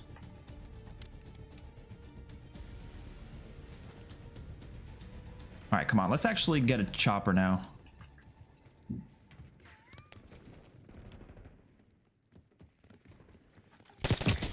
Confirmed. Oh, the assault pack was destroyed up here. I was gonna destroy that myself. Launch a UAV. UAV established overhead. Okay, it seems like there's a lot of enemies over here. That's 5. UAV fuel check 50%. I love flanking with this route, man. I don't know what it is. I'm a big flanker in COD, if you haven't noticed. I'm like a stealthy kind of guy using SMGs with like suppressors. That's like my favorite way to play. Mission timeline expired. UAV Getting them from behind, you know.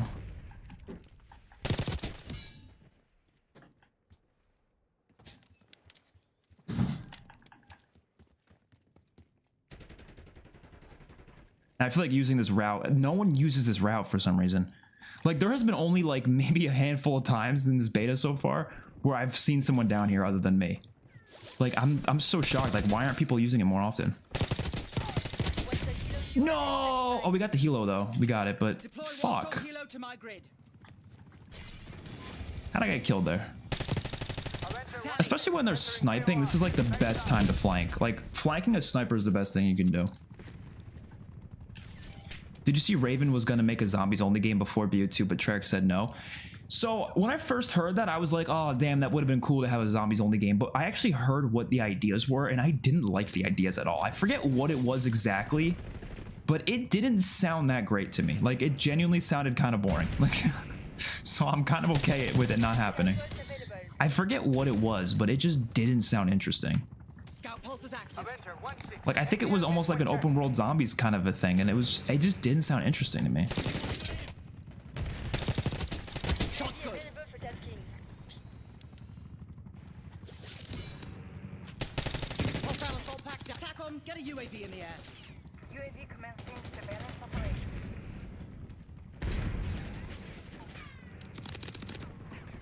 Are they all hiding inside? Oh my god. UAV FPS 50%. Check. Someone's coming around this corner.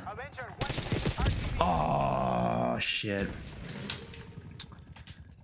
That's gotta be the play of the game right there. Oh, the one with the, I'm assuming you're talking about the one where I got him from behind. And got a nice little quad feed out of it.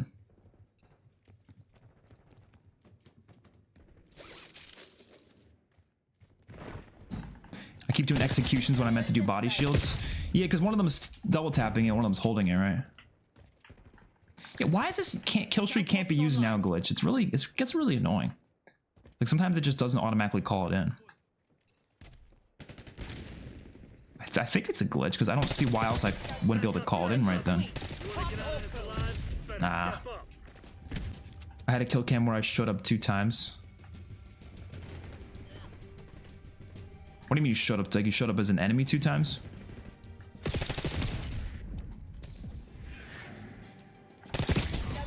Nuh-uh, not this time.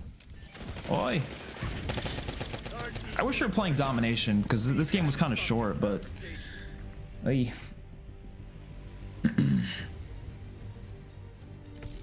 Oh, we joined in late too. Okay. That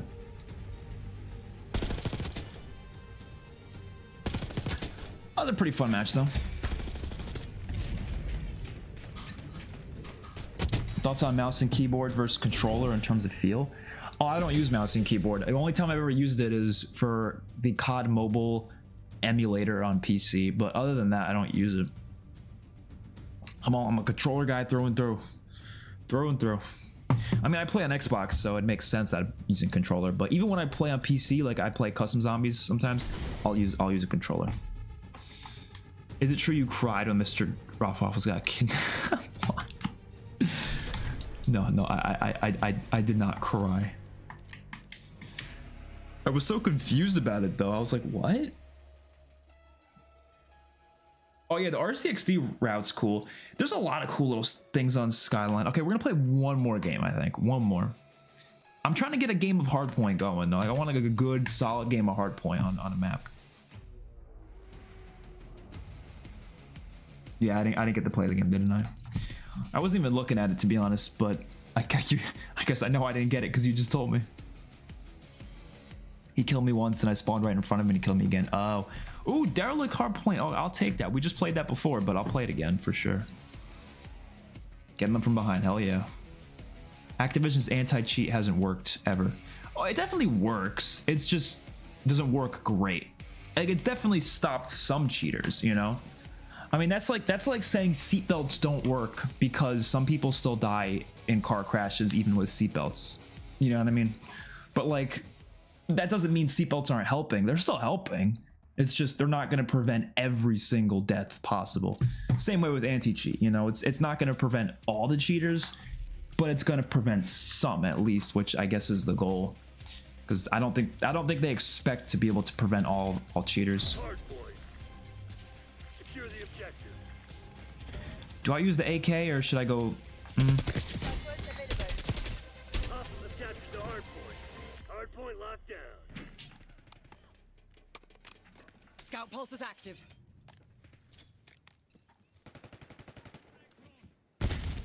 Jump. Lead dive. Nice. Get the fuck out of there. Reload. Call an UAV. Zoom and shoot. Heal. Get the hell out of there. Dude, no one's getting on the hard point. Okay, now we're on it. Maybe I'll. UAV mission. Oh god. Get. Oh, what are you doing? Expended. Hard point located. Hostiles have captured the hard point. 5 enemies down. Where the hell is this other guy over here? I could have sworn there was a dude over there. Where is he? Oh shit! Hard point active. Oh my god! What are you talking about? Son of a bitch. Where do you think this game will rank with other Black Ops games? So this is just prediction, right? Because I can't say this for sure. I haven't played the campaign, haven't played the zombies, haven't played the full multiplayer. I think it's gonna be my 5th favorite. That's just what I'm predicting right now. I think it's gonna be, because if you guys know my ranking, I'm not sure if everyone knows it, but it goes like Black Ops 3, then Black Ops 2 or 4. I don't. The order doesn't really matter anymore, though. I feel like they're so close. Then Infinite Warfare, then Cold War is probably my 5th favorite, right? So I think Black Ops 6 is going to be better than Cold War, but I don't think it's going to be better than like Infinite Warfare. For me, obviously this is just my opinion. I know most people would not put Infinite Warfare in their top 5, but I would 100% put it there. Scout pulse. Enemy scout pulse detected. So I think it's going to make the top 5 for me. Hard point is secure. Because that's what it kind of just feels like. The multiplayer in the zombies, what it looks like it's just going to be a better Cold War. This is probably going to be a better Cold War. I think it's kind of just what it's going for. I think the campaign's even just going to be a better Cold War.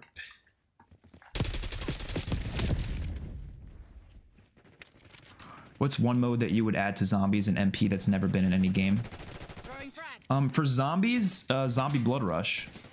So Zombie Blood Rush is basically it's not grief mode, so I guess you could say like they've already done grief, but Zombie Blood Rush is a mod that was made on Black Ops 3's custom mods for zombies.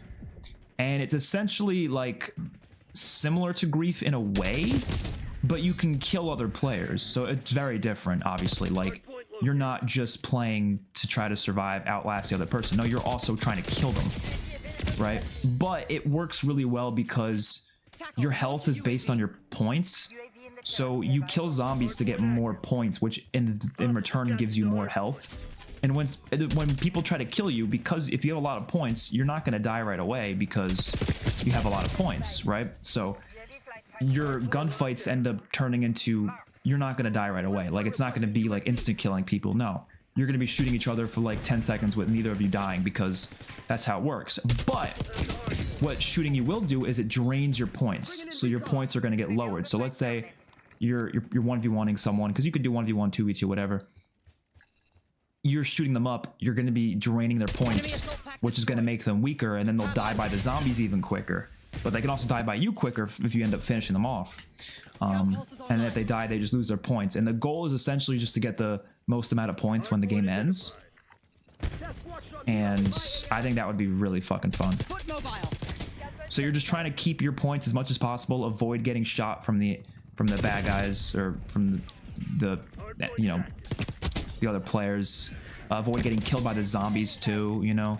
All the wonder weapons are allowed, all guns are allowed. And that's the thing, when you want to like pack a punch your gun and like buy things on the map, it's like taking away some of your health, because you know that's what you're doing. Your points are your health, so you have to make that choice. Do you want to lower your health, or do you want to keep your health where it is but use weaker weapons? It's such a brilliant mode, and if you haven't played Black Ops 3's custom mods, I recommend it completely. Obviously you need friends to play it with, though. You can't play it yourself, but it is a brilliant mode, and I would love it to be an official mode in Zombies. Like, genuinely speaking. So if you want to watch like the mode in action, go watch my Zombies for Charity stream this year, because that stream, that event this year was all about that mode.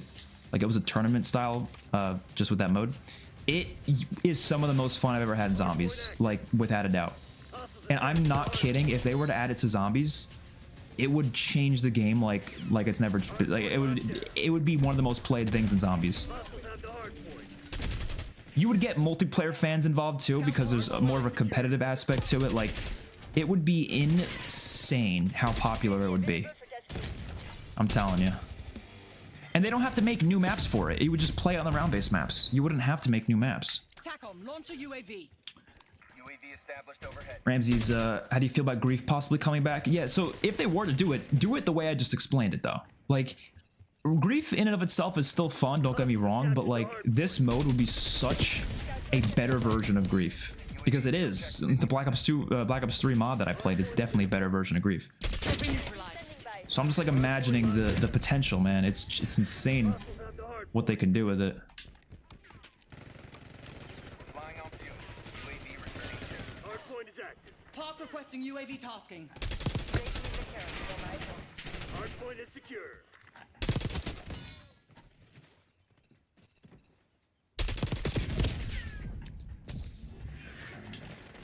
No, I did not mean to do that!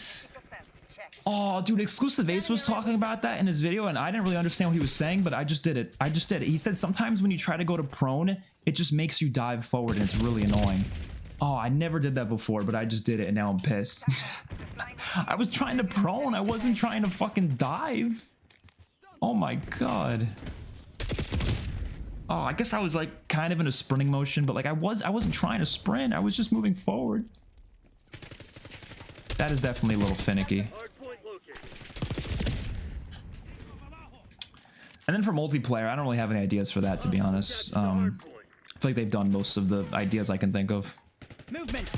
Oh no, House Wars. Oh, I have a great idea for multiplayer. House Wars. This is a mode that me and my friends used to play. We made it ourselves in on Nuketown. Now you can technically do it on any map that has like a house of some sort, but like it works really good on Nuketown. So it's basically, you ever play Rainbow Six Siege? It's basically that, where one team is attacking and one team's defending something. So you have to find maps that fit with it, that would have like a house. I think Estate on Modern Warfare 2 would work perfectly with this mode. So one house is you defend it, the other house the other team attacks. One team defends, one team attacks, and you would have rounds just like Search and Destroy. I think that would be really fun for multiplayer. Your viewers do not want to see Derelict. Oh, is it because Derelict? Oh, I see what you mean. No, I do know what you mean. Are you saying that because the bit rate gets terrible on Derelict? I know what you mean. It's so annoying. I don't know how to fix it. Like, so the game looks, the stream looks fine on any other map. But when you go to Derelict, because of all the greenery and the foliage, it makes the stream look terrible, and I don't know how that happens. It makes no sense. Cranked Hardpoint should be a staple mode. Oh, I loved Cranked Hardpoint. That was so much fun. Can't believe you died. Unfortunately, I did. Yeah, let me look at the stream too, because I want to see what it looks like. Yeah, it gets so... I know, it gets so like fuzzy looking. Ain't nothing I can do about it though. Ain't nothing I can... There's literally nothing, because like my bitrate is so high. So I'm not even sure what I could do about it. You know? Should we play one more game? I might play one more. I was gonna... I keep saying that, but I'm having fun, so like, shit, I don't know. We got Skyline Domination too, so I'll play it.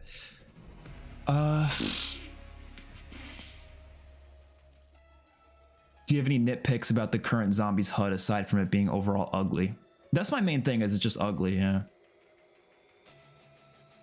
Like the spacing of the perk icons is bad too. They should be a little bigger, a little more smushed together. It should be zombies unique. Those are my main things. And even like, I know you can turn off the minimap and the health bars. I kind of wish all that stuff was just off by default, to be honest, because I'm a little worried they're gonna build certain game mechanics around that. Like, let's say there's an Easter egg step where you need to like know the health of the enemy or something. Like they did that in Cold War. I don't want to see that again. If you know, I guess we'll see. Seatbelts prevent more cheaters than Activision's anti-cheat.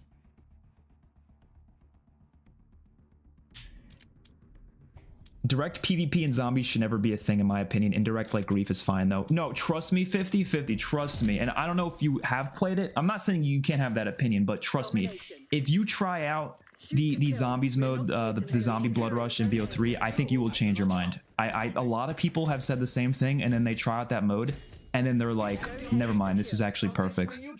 Like, trust me, it is so much fun, because it's not like the type of PvP.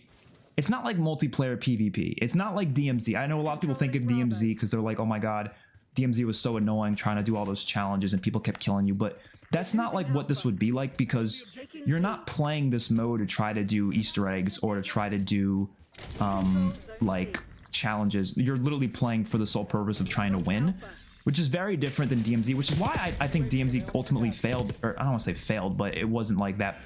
Like, people didn't absolutely love it all the way through. Is because it was built around not only trying to survive from enemies, but also doing your own solo challenges and stuff. And it's like, when you mix those two together, inevitably it's going to get kind of annoying for people. But if you have a mode, PvP zombies, obviously this is not, you know, no PvP in the round-based mode. I'm talking about like a separate mode. Its only purpose is meant to be the PvP. That's it. You're trying to win. You're trying to defeat the other person. You're trying to get more points than them and win in the end, right? That's the whole purpose. So you're not going to be annoyed by fighting other players because you're like, oh my god, you know, like, I'm trying to do this Easter egg and then this guy killed me. No, because you're not going to be trying to do any other Easter eggs. That's not why you're playing it, you know?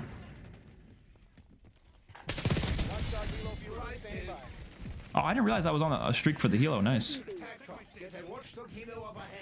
You know, it's really annoying though. I can't get more streaks after this because of the non-loopable streaks. The lead is ours. If you take any zombies map and implement it into a different game, what would you choose? Probably none of them, to be honest. I don't really want to see remasters. Reimaginings though, I'd be fine with that. I think Transit, Die, Rise, and Buried could use some reimaginings, but in terms of like pure remasters, I don't know. Oh, well, oh, you're saying to put any zombies map into any different game. I thought you meant like for BO6, but if we're talking any other game, then oh yeah, for sure. Every BO4 map into Black Ops 3, basically. I think they would play a lot better in Black Ops 3, so I'd say that. I don't hate the BO4 mechanics. I just don't think they're as good as BO3's mechanics. So I'd rather those maps were in BO4. Like, I think Ancient Evil would be the best map of all time if it had BO3's mechanics, to be honest. Or close to it, at least.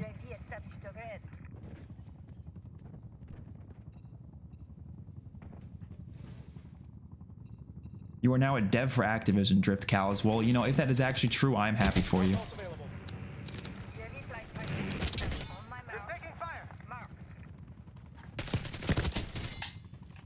Crazy how Cold War technically has 3 maps with Die Machine, Onslaught, and Dead Ops Arcade, and BO6 only has 2, hopefully quality over quantity. Well, to be fair, Onslaught wasn't even available for Xbox players, so I never even got to play Onslaught until like a year later. But yeah, I'm hoping these maps are going to be crazy high quality. I mean, I don't know. We'll see. We'll see. I have no idea what it's going to end up being like. UAV NTL 50%. Check. Scout post running.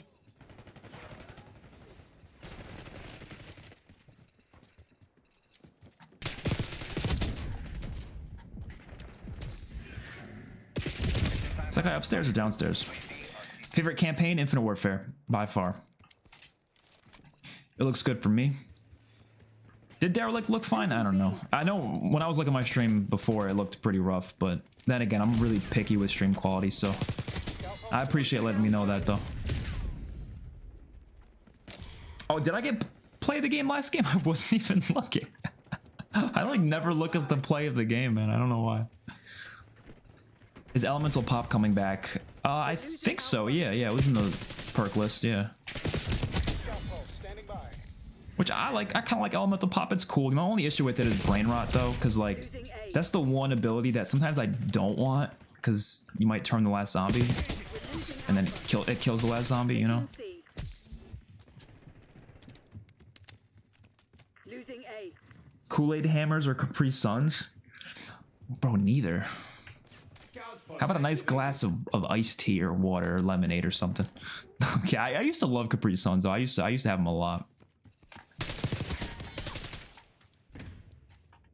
Dude, what? What?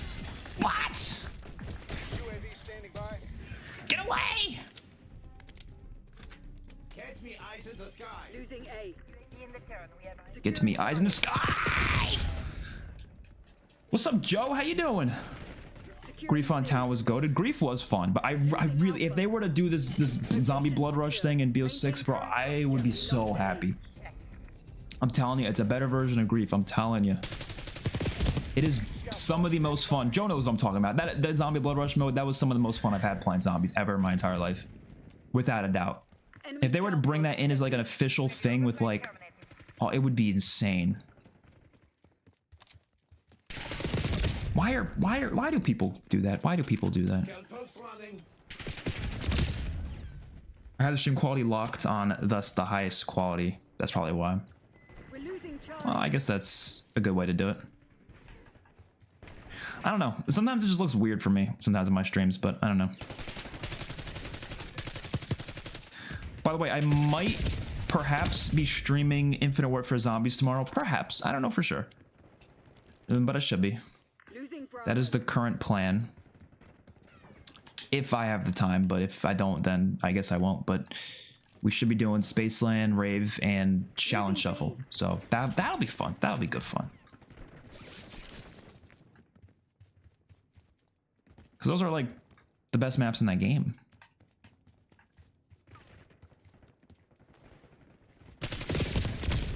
Oh my goodness. Team Meatball Fusion, hell yeah. They're taking C. Estoy en juego invítame. I think you're asking if you can join the game. I think, but I could be wrong. Anybody who knows Spanish, let me know if that's what he said. I think. Losing Bravo. Or you said I am joining the game. You're either saying you want to join the game or you're joining the game. No, you didn't say want. I don't see no quiero in there. So I think you're just asking to join the game, or you're telling me to invite you to the game. I think so. This is my last game on though. I'm in the stream after this, so I apologize, but I will be done after this stream, or after this game, because I've been streaming for like 2.5 hours now. I gotta get going on some other work, you know. I want MW4 to take forever. I've lost all interest in the rebooted MW games. Well, it won't be till 2026, so you got a whole 2 years until that comes out. They're taking C. Assault pack removed.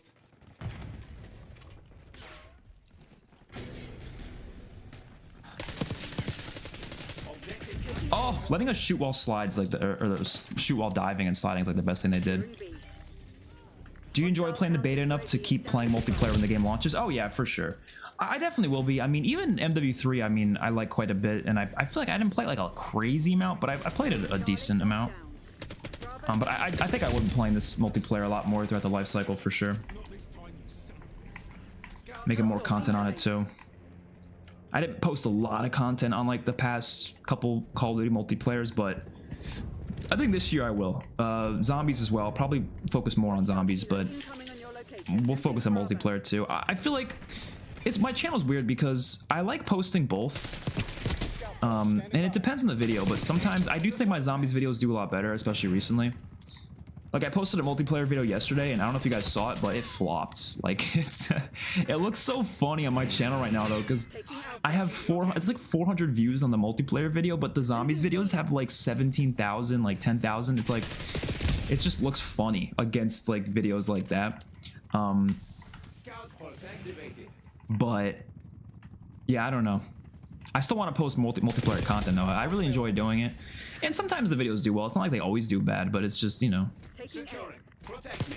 With your guns. I think my zombies videos usually do better, but I'll do a little of both. I'm gonna do some campaign stuff too, even some Warzone stuff. Like I think I'm very much a channel that's focused on all parts of COD, and I don't know if you guys like that or don't like that. I don't know, but I feel like I'm not the type of guy to just post content on like one mode. I like all the modes in COD.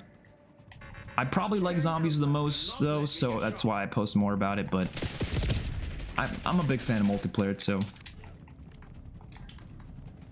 We're losing Charlie. Never played IW, so that would be cool if you did. Yeah, I'll definitely be playing that on stream tomorrow. That's gonna be tomorrow's stream, and we're gonna do the Space Lane Easter egg, Rave Easter egg, and Challenge Shuffle Easter egg, so that'll be fun. What do you think of the classic mode? It better be true. It better happen. Isn't it AW2 in 2026? That's not what the current rumor is. The current rumor is MW4. The Advanced Warfare, like Sledgehammer's next game, is rumored to be 2027. I don't think it's going to be Advanced Warfare 2, but whatever their next game is going to be that year.